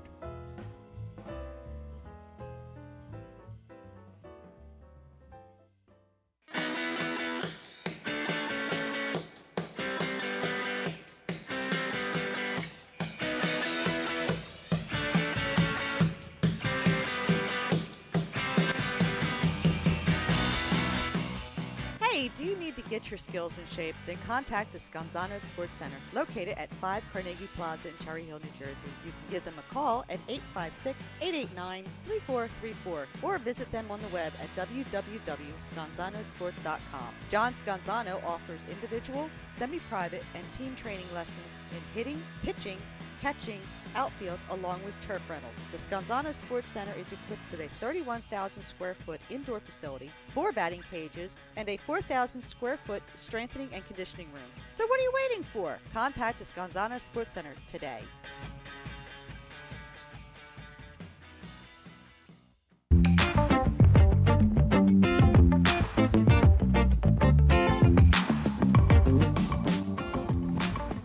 A2DRadio.com is sponsored by the Sports Outlet for all your sporting needs. Located at 703 Black Horse Pike in Glendora, New Jersey. Give them a call at 856-939-2030 or email them at sportsoutletnj@comcast.net or visit them on the web at www.sportsoutletinc.com for all your sporting needs. The Sports Outlet.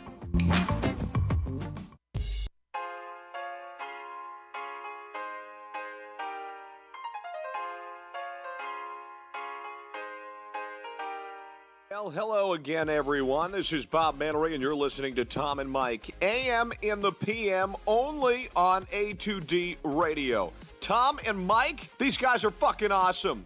But their side piece, Greg, that guy is a goddamn problem.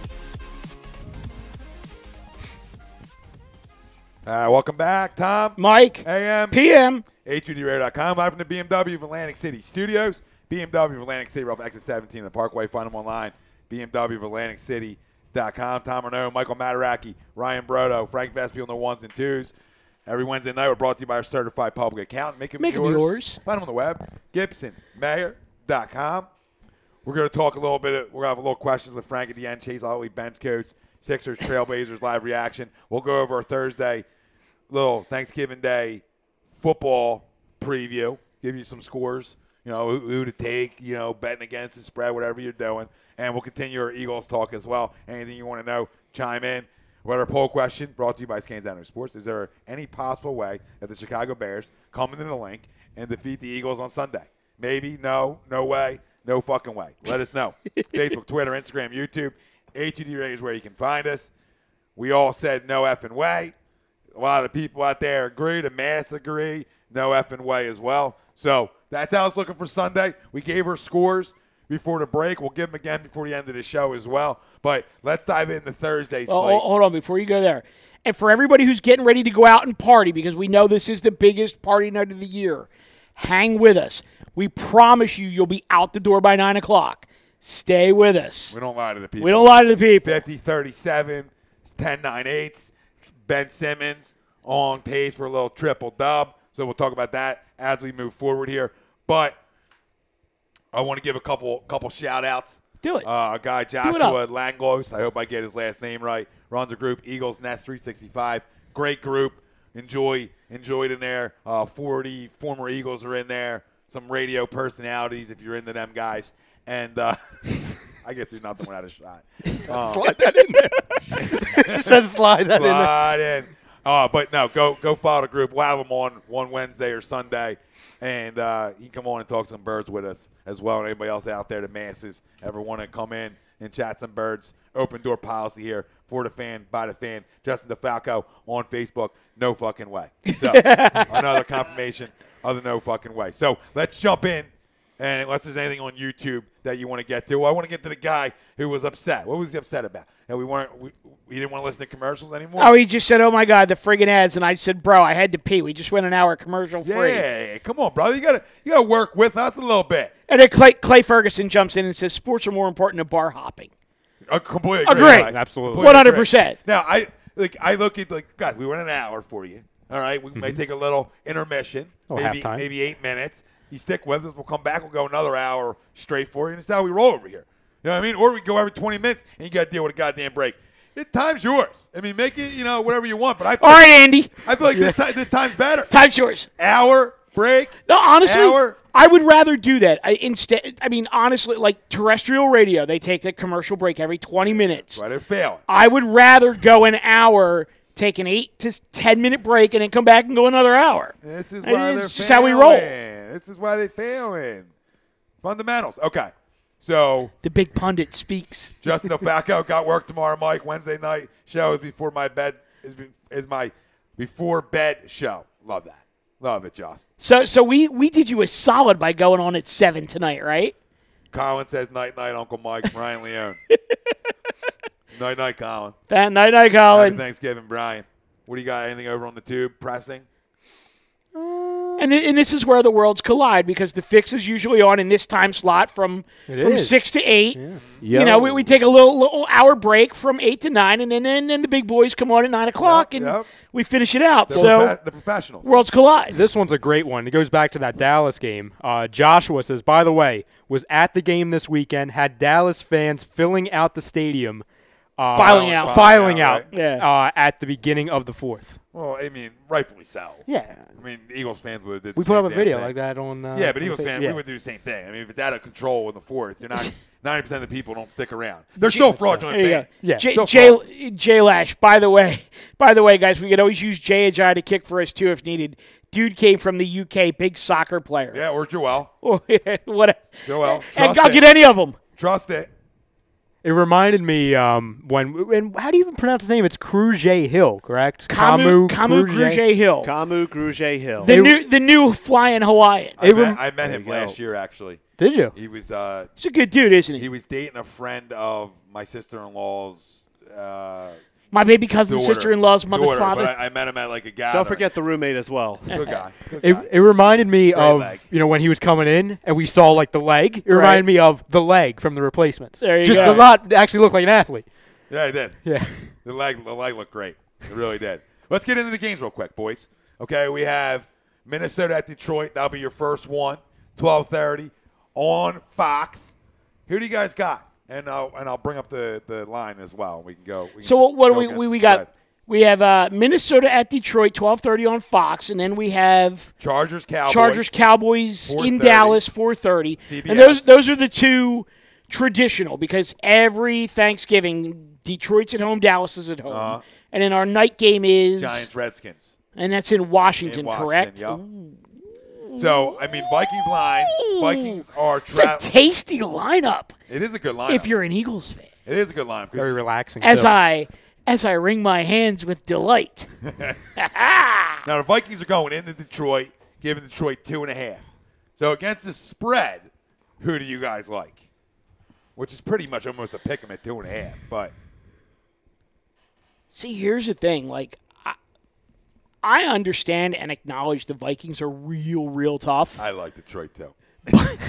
But is this a year that Stafford comes out on Thanksgiving Day and literally just lays it on the table and says, "Hey, I'm the highest paid quarterback in the NFL for a reason"? And he is for a reason. I mean, Stafford's carried him to even be in the fact that they're even 6-4. Let me ask you guys a question real quick because we talked about this several months ago and we haven't really come back to it. But has there been another player that you can remember, recent memory, in a sport, maybe other than JoJo, who signed an enormous deal like that, like the one that Stafford got, and went out and basically proved the value of the deal? because he's been on fire this year. I mean, other guys haven't. You know, you look at Flacco, a guy who hasn't lived up to that $100 million contract. There's other guys in the league that, you know, didn't for different reasons. Right. You know, Vic, another guy who didn't live up to it because he was incarcerated. Right. You know, I mean, different circumstances, obviously. But no, I mean, this is a guy, most guys who got it, or a lot of guys, a good percentage are guys like, yeah, okay, you know, it's a superstar in this league. We can talk about most of them, Brady's, Breezes of the world, Ben's, whatever. But Stafford's big money for a team that, for a lot of years, maybe you could say underachieved, haven't got it The done. Megatron factor. Whatever the case may be. But no, I completely agree. This is a year where he's came out and said, hey, I'm worth every dollar. They're 6-4. You know, they're right out there. They're 7 team right now. So this is a huge game in Detroit for them. Division rival as well. You know, I think Minnesota offensively might lay a little bit of an egg. Detroit's defense is different at home. I don't know why. They're not that good to begin with, but they're different at home. I like Detroit plus the 2.5 this week. And I think they can upset a short week for Minnesota. Got to travel, short distance, obviously, to Detroit. But I like the Lions. Well, I 12:30. I'm going Lions, and I don't even think it's that close. I think it's. Why, you don't think it's that close? I don't think it's that close. Ooh. I think it's maybe an 8 to 10 point game. I just feel like That's for Greg. He's watching. He's watching. I feel like when I look at the Lions, and you know, you've got the two-headed monster in the backfield, Amir Abdullah and Theo Riddick, and then you've got a healthy Marvin Jones, a healthy Golden Tate, and a healthy Babytron, Kenny Golladay. Yeah.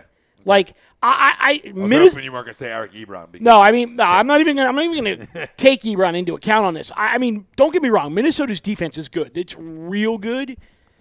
It's Detroit at home in the Dome on Thanksgiving Day. Like, it just lines up for a Detroit romp on this. It lines up for a win to me. I like where your head's at though, because I got the same vibe that Detroit wins this football game. What have we always said about the Lions, though? It's the one thing we've always said about them. Well, they never finish. And they can't win the big game.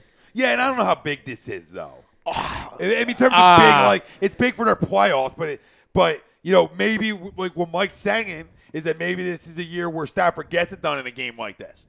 Well, I mean, He's definitely due. Not that he hasn't, but as a team, they haven't. Yeah, I mean, they're due, absolutely. But I absolutely think this is the biggest game of their season, not only because it's division rival. Of course it is, yeah. And two, they need to win this game, I think, especially with Atlanta with the momentum. They and have also to really cement, and we'll obviously talk about it with the Dallas game, but say Detroit wins, that can knock out Dallas officially.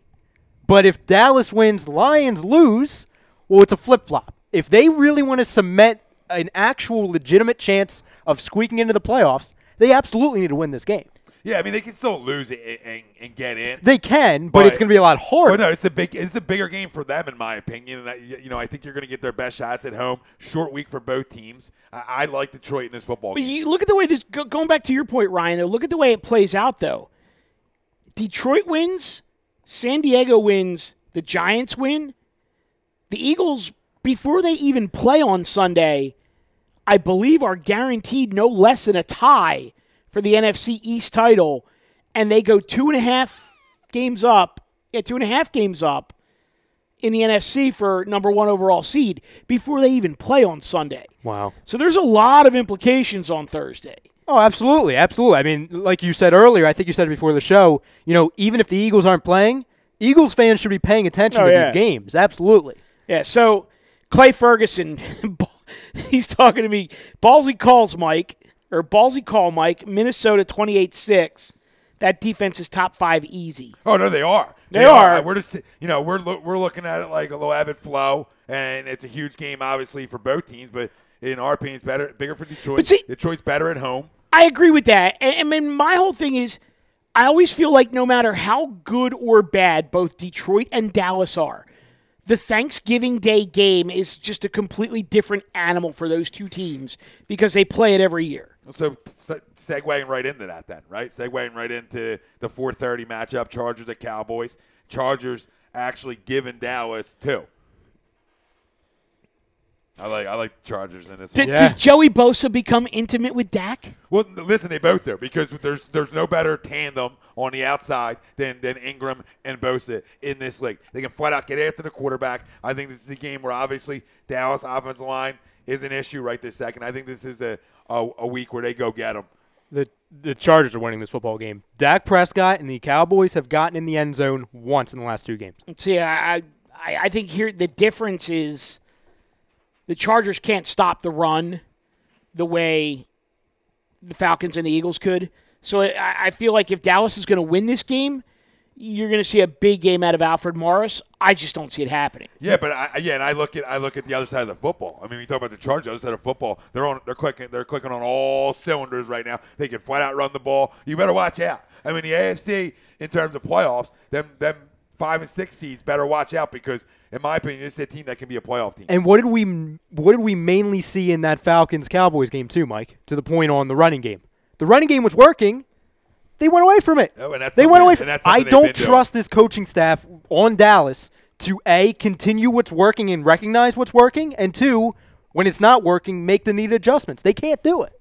So even if they are in the game late, I just don't. It shows you how important Smith is. For that. Yes. Agreed. Bigger than Here- Elliott. What's interesting for me, though, is if I'm Jason Garrett at this point in time, I'm looking at all of the players that I have available to me in my offense, and I'm saying, you know what?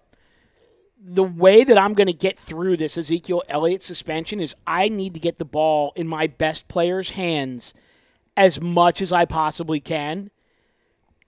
And I'd be going a lot of no huddle and just feeding Dez. I mean, like, I'm talking feeding Dez like he was year 2 Julio Jones. Like, 15 to 20 targets in a game. And just keep feeding Dez and be like, you know what, Dez? You're the man. You go make the plays. To your point, I think they tried to do that versus the Eagles. They were trying to, A, target Darby and really see if he was going to be exposed after that long break, obviously. And I don't know I think it's a mixture of Darby handled it well, obviously he had the interception, and 2, Dez couldn't get it done. I mean, Dez was averaging, like 3 yards Bro, I a said catch? it before the season. He wasn't a star wide receiver in this league anymore. People crushed me for it. I said he lost a step, and you're seeing that step lost. I don't feel like he's healthy. No, healthy or just old, man. A lot of wear and tear. This is a guy who always wanted to deliver contact as a wide receiver. You know, at some point the body gives up on you a little bit, and I think that's where you're getting with Dez right now. He's not the same guy, man. I mean, a 50-50 jump ball to Dez, you don't feel like he's winning that jump ball. Question- in my opinion, at this point in his career. Question for you from Clay Ferguson. Ingram Bosa better than Campbell I can't pronounce that. Who, the other Jacksonville guy? Because Clay's a big Who, Jacksonville guy. Malik Jackson? No, Campbell and Right, Malik Jackson, and right? Gouet. Okay, Malik Jackson. Gakue, I believe. Thanks, is Frank. The pronunciation. You just bailed me out. I love it.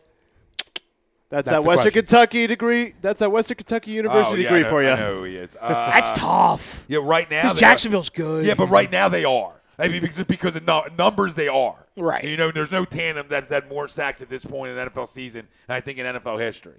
I think it's something like crazy Right. like that. So if that's the case, I mean, the numbers speak volumes. But listen, Clay, brother, you got something special brewing down there in Jacksonville on that defensive side of the football. I mean, you really do. Clay's a little butthurt this week, though, because his Braves just lost like 15 of their top prospects. It's crazy. But Remember he is I was reading that he's a today, yeah. hardcore Jacksonville fan. No, so- and listen, he had, in my opinion, and you remember me stating it, the best player in that draft, and this is the Carson Jalen Ramsey. Wentz draft. I was Mr. Jalen Ramsey, the best player in that draft. Here's a question, you guys, and it has nothing to do with this Pretty good. game, but with the Jaguars. Right.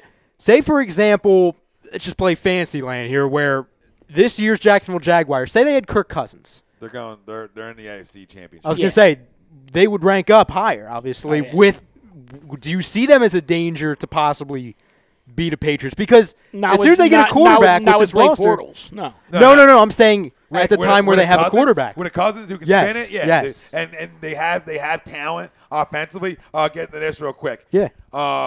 Molly Sipek. Molly Sipek. Close enough, Tom. What's up, Mikey? Happy Thanksgiving. Hi, Molly. Happy Thanksgiving. Justin DeFalco, it's a big game for the whole NFC, I believe, and I think he's talking about, obviously, the Lions-Vikings game. And he says, Revis to the Chiefs, they're getting desperate, and in the post we put up on A2D, it was written in that, Revis Island, the all-inclusive is officially open again. So for every wide out, just pay $1,000 and you get all the touchdowns you want. Nick Reed.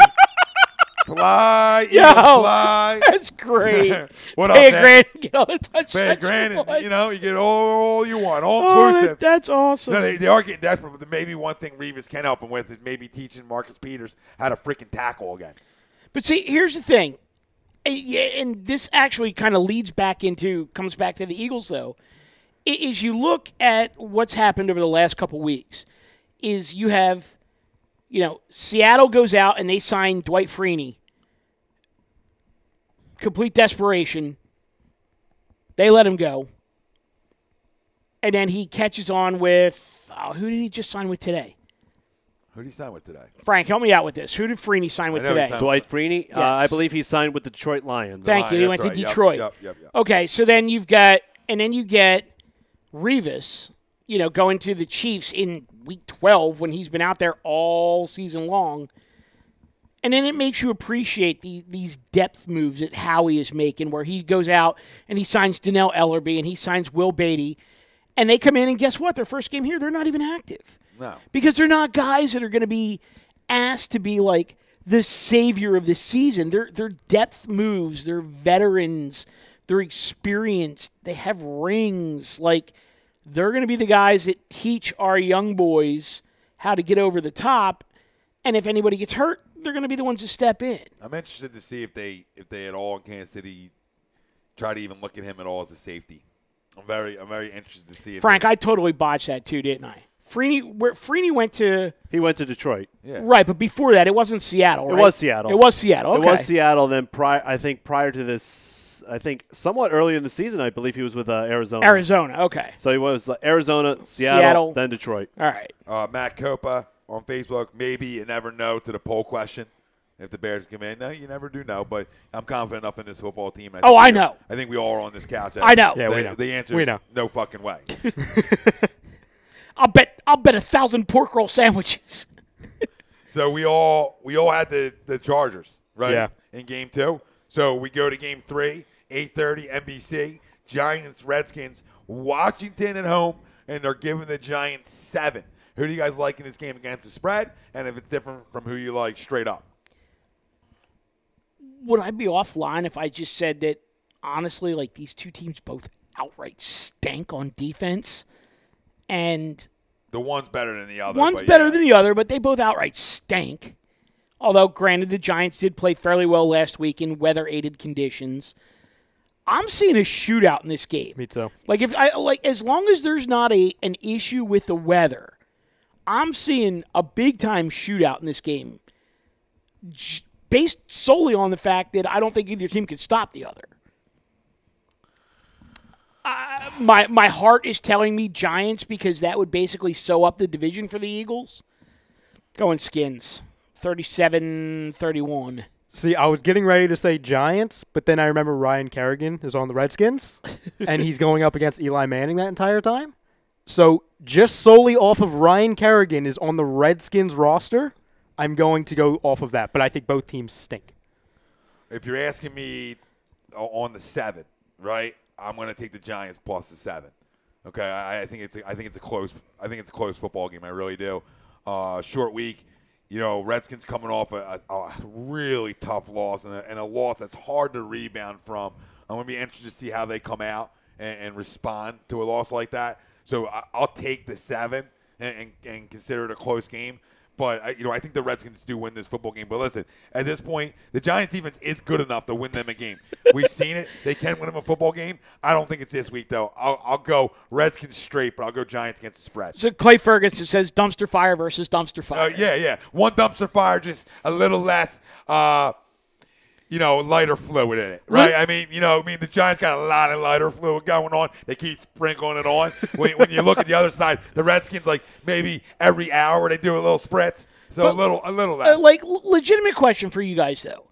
I know we've busted on Kirk Cousins plenty on this station with the whole, you like that and no, he's a stud, though. And everything like that. But with all the shit that's gone down this year, has his play cemented him as like that guy who's like on the verge of breaking into like that next like top tier of quarterbacks? Mike, he's already on that tier. You don't throw for 5,000 yards twice in this league the way he has. You're on pace to do it again. Yeah, I mean, just what he does. He is in that upper echelon. A guy argued with me, Gregory Iosa, I believe it was, telling me that Dak's better than Kirk Cousins. And I told him just to flat out stop it. Don't ever make that comparison. Kirk Cousins is top 7 quarterback in this league. It's somewhere in that mix. All right, you want to say 8 to even it out, fine. He's a top 8 quarterback in this league. Is he better? Is he better than Carson? I mean, numbers-wise, he's further along. Right now, I'm taking Carson, but I'm not going to say he's better than Carson, but he's just done it longer. He's done it longer, but, obviously they're both in my top 8. Okay. Really think about it. Who, name guys that are better than him. Well, define this is going to sound stupid, but define better. It's a good question. It's a legit question. Because is everything within the numbers? Because he's got no running game. He's got no defense. If it's all wins and losses, he's walking uphill. Straight uphill. Well, I know, but some guys it's based off wins and losses. Like you're going to put Brady 1. You'll put Ben. You'll put Breeze in there.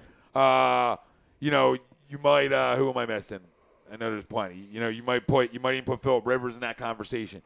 What, for top 8? Yeah, you put Carson. You have to. Wilson? In a vacuum. Yeah, I don't know. He's close. He's close. What about – all right, here. This is something that I think is a legitimate argument. Matt Ryan or Kirk Cousins? Because I think they're close. It's Matt Ryan.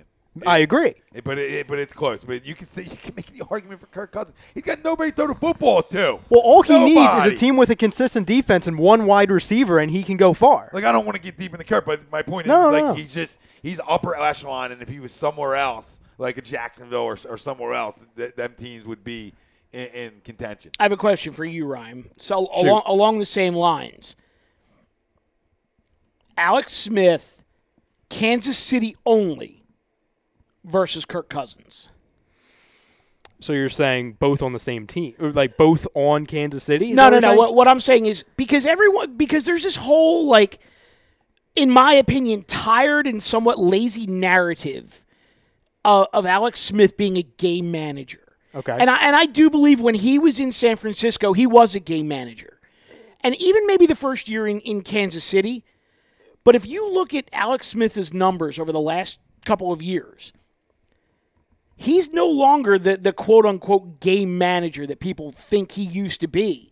And if you want to dig into, real deep into the analytics, and you look at stuff like, distance passes traveled in the air and things like that, he's not even close to a game manager anymore. Who's this? Alex Smith. No, yeah. But I would go. So I think it's a fair question. I'll go Kirk. There's on the Chiefs over Alex Smith. Before I even go to analytics, there's one thing that answers the question on who would I'd rather have for any discussion, 1v1, and that is who am I more confident with going down the field and making a winning drive happen. All right. And I feel like they're both similar. But to me, I would go Kirk Cousins. Okay, and that's fair. Yeah, I don't have a problem with it. But, okay, Kirk Cousins or Phillip Rivers, because I'm going to go Rivers. Rivers is better. Rivers spins the football. Yeah, we just what? You know what it is with Phillip Rivers? Yeah. Just what? I know you're going to say exactly Phillip Rivers could be 10 for 25 for 130 yards and 3 interceptions. But if you give him the ball with a minute and 58 left and say, go win this game, he's probably going to come real close to doing it. He's probably going to do it. But listen, I'll go Rivers. Rivers is better, and it might be just slightly, but he's better than Kirk Cousins. But Cousins is up in that top 8, man. He is. The one thing because he spins it. The one thing that keeps me from confidently 100% agreeing with you on the top 8 thing. It's the Monday Night Football. It's not even the wins and losses. It's the big games. It's Monday Night Football. It's prime time. I don't think he doesn't show up. I don't know if he definitely doesn't put the team on his back. Listen, I'm trying to help you guys. He's throwing. He's not help me. He's on my team. He's throwing to James and Crowder, who didn't live up to what the rest of the organization thought he was. He was throwing to a flat out mutt in Terrell Pryor, for a minute, okay, who couldn't even win a 50-50. Oh, and by the way, how much are we happy that we signed Alshon instead of Terrell Terrell Pryor? Oh, thank God. Doxson, who is getting better, but isn't what you need, what they expect him to be yet, okay? He lost all his weapons. His tight end, hold on, his tight end is always got a Q next to his name. Of course. So I need to go on. What else do you want this guy to do? Hold on. He bets on himself year in and year out, comes out, spins for $5,000, right? Let me finish. Spins for $5,000, bets on himself again. We're going to let you finish whether we want to or Yeah, not. But go ahead. Spin on another $5,000 and bet on himself and continue to get franchise tag where he's with the top 5 highest QB in the league. I mean, the numbers speak for how good this guy is just on a shit team. Here's the misconception. What a terrible Everything owner. you said, I agree with. There's no disagreements here. I literally just said I don't have Greg to argue with. So that I'm all looking he. to my Yeah, right exactly. and I understand what you're doing. It's a force of habit. It's hunting season. You literally just dissected You don't everything I look to said the 5 left. minutes ago. You don't look to the left. Like We I don't said, argue. if he had one could if shutdown we wide needed to. receiver, or he was surrounded by good pieces, like I think we all agree Carson is, not a shutdown superstar. This is the backcourt. Carson's in the top 8. I'm asking if Philip Rivers in the top 8 or not. And not Philip Rivers, Kirk Cousins, because Philip Rivers is better than Kirk Cousins. But is Rivers in your top 8? Rivers or Cousins? Well, we know Rivers is in there. Well, you just said is Rivers in your I made a mistake on the name, Rivers. Cousins. Is Cousins in your top 8? I think he's absolutely top 10. He Okay. has you can make an argument for top 8. All right, fair enough. It's fair enough. Definitely, it's semantics. Sean Speed was saying Rivers 100% better. Justin Falco, come on. Don't argue with Tom. There's no arguing. I just agree with him. It's tough. I mean, it's tough. But Justin Falco, really Rivers, Kirk got some speed also. No, he does. Yes. But Rivers' body of work, with all, Rivers' body of work is better right now than Kirk's is. And give it time. Let's see how it all plays out. But they're both in there. I mean, it's really a 1A, 1B, however you want to spin it. Absolutely. However you like it, really. Nothing you said I disagree with. But, guys, continue to put in your score prediction, player of the game, Right. chance to win a little Visa gift card. What do you got over on the tube side? On the tube side, we got a lot of Clay. And I can't say that he's making bad points at all. I mean, it says Cousins would put them near the level of the Eagles as far as completeness of a team if he had any kind of weapons. He also says Ellerby is a fantastic signing for the Eagles. Cousins just needs to be on a team that is trending up. David Roska, our boy, Mr. Rams. from the west side, The West Coast. gives us hashtag Rams, I like Chargers, him, Chargers, David. Chargers. I like him, David. Chargers. And that's a little exhausting, but hey, it's all good. Clay says, who does Cousins have? The Skins can't find any winning formula to support Kirk. And then Chucks chimes in, what up, guys? Came in at a good time, huh? LOL. Yeah, giving a great time. Attaboy, Chucks. Attaboy, Chucks. Clay actually says Rivers is a Hall of Famer if he retired today. Oh, yeah. See, he is. And I think that's a lock, actually. And Justin Falco, Carson better than both. Right now, yeah. Right now, no question. He also said, don't agree with me. He's saying. Right, but here's the thing that I think a lot of guys have to realize is that, there's, the whole, circle of life thing in the NFL where you have guys that are, they're coming in and they're just, starting to make their way around the circle now. And then you have these other guys that are, literally, have a year or two left and they're done. And as much as you want to look at the greatness on one side or the other, it's not always a fair comparison. And Michael Sebastian chiming in. Brady, Rodgers, Wentz. Like that one. I have no problem with that one. What is top 3? Yeah, it's top 3 right That's now. fine, yeah. I have no issue with that. Yeah. No problems here. I like that. He also says Washington 34, Giants 23. So he has He's in line with the shootout, though. Yeah, he has the Skins to cover. So nice. All right. Sixers playing well. What we got the score? They're coming back now, so we'll get a little score. I for the think people. Sixers are up 12, maybe. Up 12. Covering right now if you're into that kind of thing. But looking good tonight. But What was the start? Was it 16-0 before Portland scored? something like that, Yeah. yeah. A little pitching, a little shutout. We love defense here all of a sudden, everywhere. Well, Defense is back here's in the city, what I love baby. about this team, though, is, in my opinion, they got done dirty on Saturday night by the officials. Just my opinion. In the Golden State game? Yeah. Oh, no question about it. I think the officials did them dirty Saturday night. And what did they do? They came out Monday, overcame a slow start by Joel Embiid, won the game Monday night, and here they are again on Wednesday. They're up 11 with with 2 minutes left in the third. Yep, you want to see him close again. So, you want him to close, but I just had this conversation with somebody earlier today where, look, this is the only team in the NBA who's played Golden State twice already, and they played them once at home on a Saturday night where the officials basically bent them over without a lube, and a second time as part of a 5-game West Coast trip. Sixers have played the hardest schedule in the NBA so far, and they're 9-7. They win tonight, they're 10-7. That puts them on pace for a 49-50 win season. See that block and beat? I mean, I had them at 53. Yeah, I don't remember. And we've talked about the fact that their schedule gets so much easier the end of January through February into early March.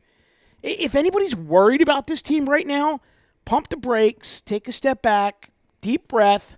We're good. Listen, the only thing, you don't worry about nothing. I mean, if you expected to go in and actually beat Golden State, I mean, I think it's a little crazy thought process. You want to compete. These are puppies. So at the end of the day, Durant said, and it was great. He said in an interview that I saw today, he said, man, we couldn't let them beat us because if they beat us, we know the first thing JoJo's going to is Twitter and talking shit. And he started laughing. But you were waiting for it. So, like to Mike's point, I wanted to see how they responded the next time out against Utah, and I thought they responded well for a young team, and they closed that game out. Now, Saturday night, did they get hosed a few times? No question about it. But guess what? When you can go out 24 on the defending champs, it's progress. It's saying that it's everything letting us know that the tank that we were waiting for, obviously we knew coming in. But it solidifies it more and more. This is what we waited for. Not a loss like that, but the ability to even get up like that on the defending champs. Well, the thing that really stood up to me was when they came home from that, 5-game West Coast trip? 5-game West Coast trip, And right. they come back, and their first game is against the Lakers, and everyone's going to be watching that game. And what do? They win a game that they, A, should, and B, they get off to that flying start. What? The Lakers was the last game of the West Coast. Yeah. Oh, was it? Yeah, Lakers. Oh, that's right, because that's when they were over there. Yeah. But either way, so when they came back, then they won, correct? Right. Well, which game was that? Because they got off to a hot start in that game as well. Who did they play when they came back? Either way. They played the Jazz the other night. They had a game before that. Well, I believe. they played the Warriors. I don't know if they played anybody before the Warriors, guys. Doesn't matter. But I know Semantics. Yeah, I want to give a shout out to Wilson on this one because we had a little social media exchange Saturday night.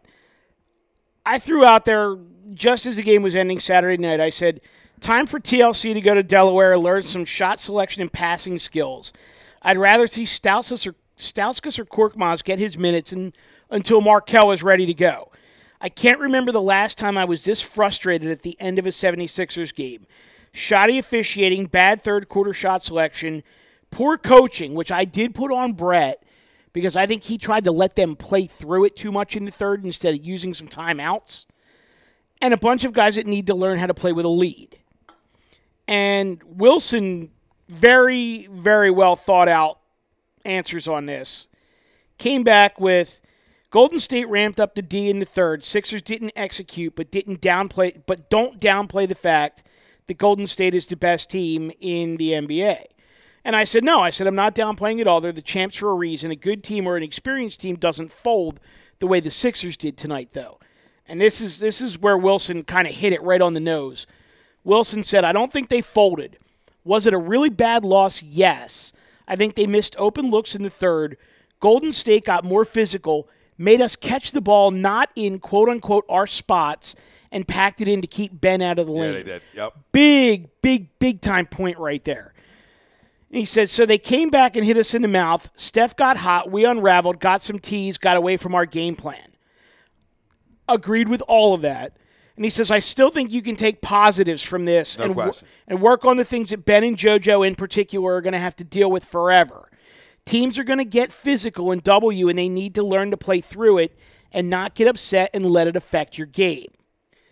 I mean, Wilson, and he admits it. He's like, I had a few beers, I'm a little drunk, but every piece of that is spot on. Where when you want to take the 10,000-foot view of this team, that's what you have to worry about with these guys right now. Is not the minutia on how they play in this situation or this situation, but what happens big picture when things just aren't going right. Yeah, you can't put every game under a microscope when you talk about this team. It's not football. It's not a 16-game schedule. Right. It's an 82. So you have to take good and bad and look at it from an outside perspective when you talk about this team after every game. When you talk about a team that has 9 wins. I mean, come on, man. We were winning 9 wins in a season before. So, I mean, it's true. I mean, if you don't feel good about what you're watching, granted, tough loss. Yeah, they didn't play anybody. That was the first game back from the West Coast. So they got up to a huge lead and they let it go. But I like coming out and taking care of a team you're supposed to beat in the Utah Jazz, and they come out and bury them 107-86.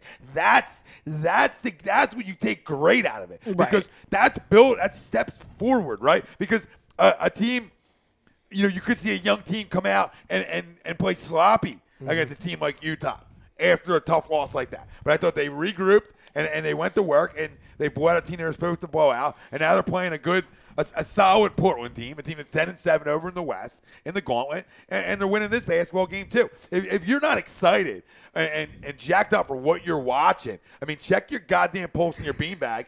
Get excited, or go watch Batman. I mean, there was a guy in the wasn't that their catchphrase a couple of years ago? Get excited. Get excited. There's nothing to get excited about. Are you kidding me? And I have zero besides Zoom off. There was zero to get excited about. And wait, we got 9 minutes left. So after Ryan makes his point, why don't we do our 5 with Frank, and then we'll get out of here because we promised the people 9 o'clock. Yeah, go. The thing that drives me off a wall, and I started with freaking Colin Cowherd, and then I have to see it every time in one of these groups, like these Sixers groups. So it should not be said. When Embiid, especially when he had that historic game a couple weeks ago, everyone's going to say, Embiid will never be great because he's going to get hurt again. Stop. Can we stop with that narrative? Can we stop? Can we just judge the guy that's on the court? If you're going to use the excuse that, he can't be great because he's going to be hurt again, then then is that the only argument you have? Because that shows you recognize how good he is. Oh, I'm with you. Instead of dissecting little parts of his game that you don't like, or you're just going to say you don't like, you're going to say, he gets hurt a lot, so he's not going to be great. Are you kidding me? Listen to me. When you watch this man and his pure dominance on the block, I put it out the other day, there isn't a big man in this league, okay, that can cover him in the low block. Not one. Don't even try to give me one, because there isn't. Okay, can't handle him. And this goes back to him being as dominant when he came in the league as Shaquille O'Neal. I mean, there's similarities in terms of dominance, not in terms of their play, because they're different. They're different. Okay, and you can look through his footwork, Hakeem-ish, right? But Dream Shake. The pure dominance that this guy came in the league with on the low block is what Hinkie was looking for, and looking for them high percentage shots, and a dominant big man opens it up for everything around you, and it's exciting. Listen, it's exciting. Him and Ben have the chance to do something really special as a tandem in this league. They really do. Agreed. And Justin Facco, looking good. I'm looking forward to the future with the Sixers, and you should be. Sean Spielman, Embiid, Simmons, Rocco equal Pierce, Garnett, and Ray Ray. I love that one. And I said, a chance to be better. A chance to be better.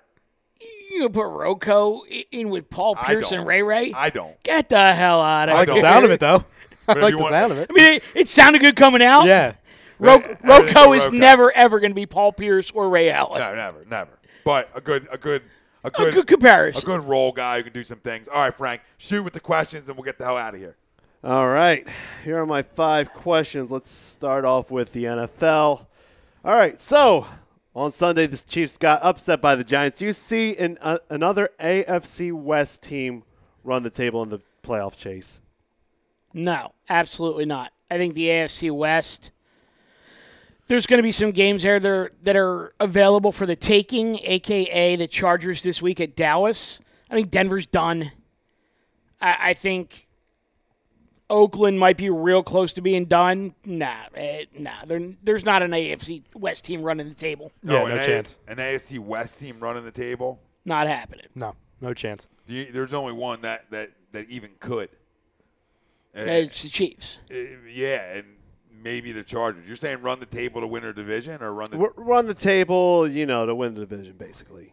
My bad. I worded that wrong. To win the – is there any team besides the Chiefs that can run the table and take over their spot? Yeah. Is the question? But basically, yes. No. Only the Chargers.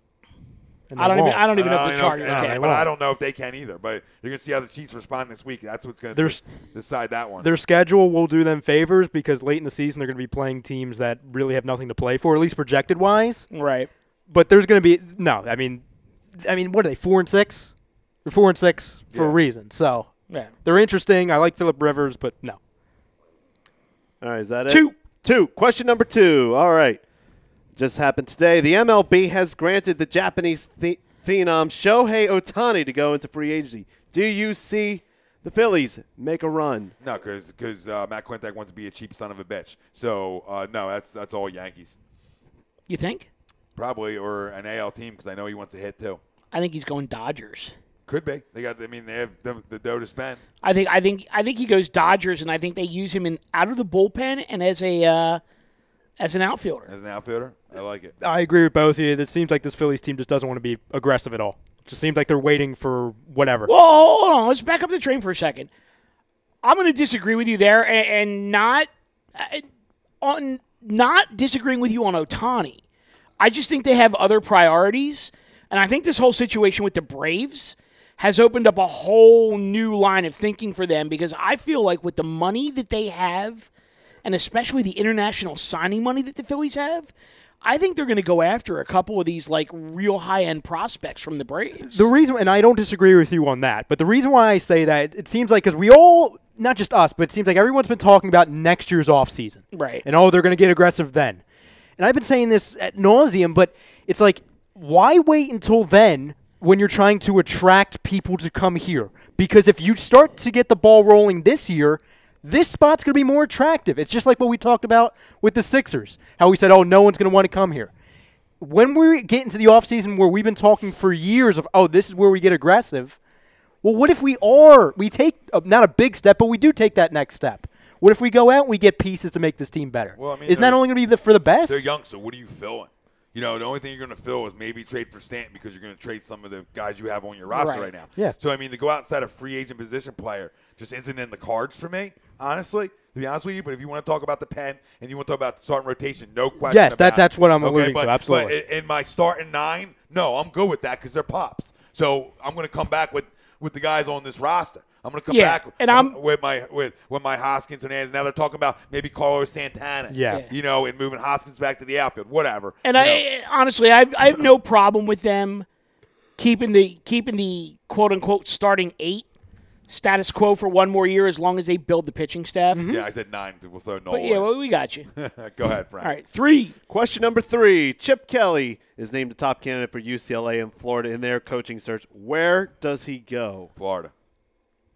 I'm thinking on the same page with you with Florida. It's a quicker turnaround. But I still think he's going to go to the Pac-12, even though I like. Oh no, I think Big Ball Chip wants to go play in the SEC. Ooh, and that roster's loaded. By the way, that Florida roster is really good. A, F that guy. Well, that's fine too. And B, I'm going UCLA only because I think he's going to want to stick it to Oregon every year. Yeah, maybe. And I don't disagree with you about Florida being closer to the turnaround.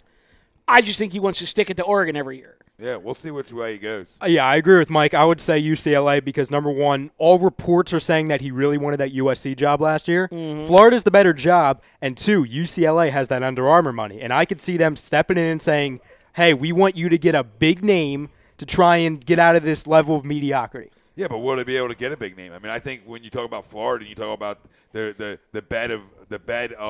hotbed of recruiting down in Florida. If he can go down there as a quick talker and a guy who can sell a tank off a car lot, because he did to us here, and go down there and flat out recruit down there. Listen, man, their speed offensively fits with his MO. Everything fits his style there. It's going to be interesting. Let me put the question to you another way, though. Would you rather recruit against just USC, or would you rather recruit against Florida State and the U, knowing what the U has become this year? Knowing what the U has become, that's where me being Big Ball Chip, and the Florida Gators fans begging for an offensive guy to come back in here. I think Florida is going to pay more to get him. I really do. All right. I think if it comes down to dollars and cents, I think Florida will fork out a little bit more. With Big Ball's Chip, but though? Under Armour money, then you don't know. With Big Ball's Chip, and the thing I'll say real quick, don't you think he would be interested in a situation, an opportunity to bring a team out of mediocrity? especially like UCLA? Maybe. Be the centerpiece of that, saying I'm the one who brought us out? Maybe Justin DeFalco said Chip Kelly talk should be banned from A2D radio. You blame that one on Frank.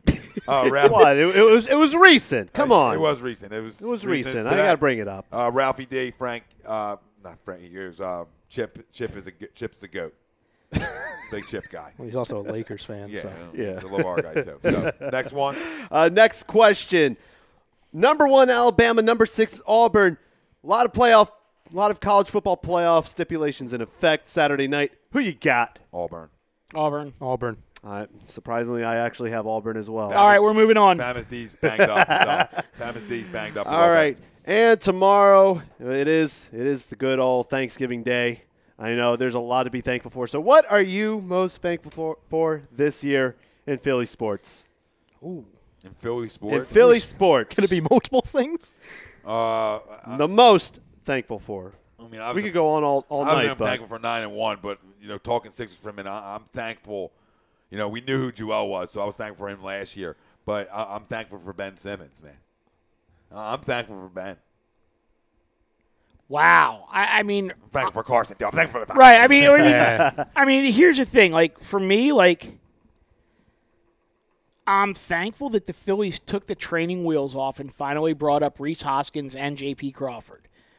I'm thankful that the Eagles, that everything is coming together all at that same time, and that Howie and Joe Douglas are working in sync with the coaching staff, and the quarterback is matured. And, we have a season that could be for the ages here with the Eagles.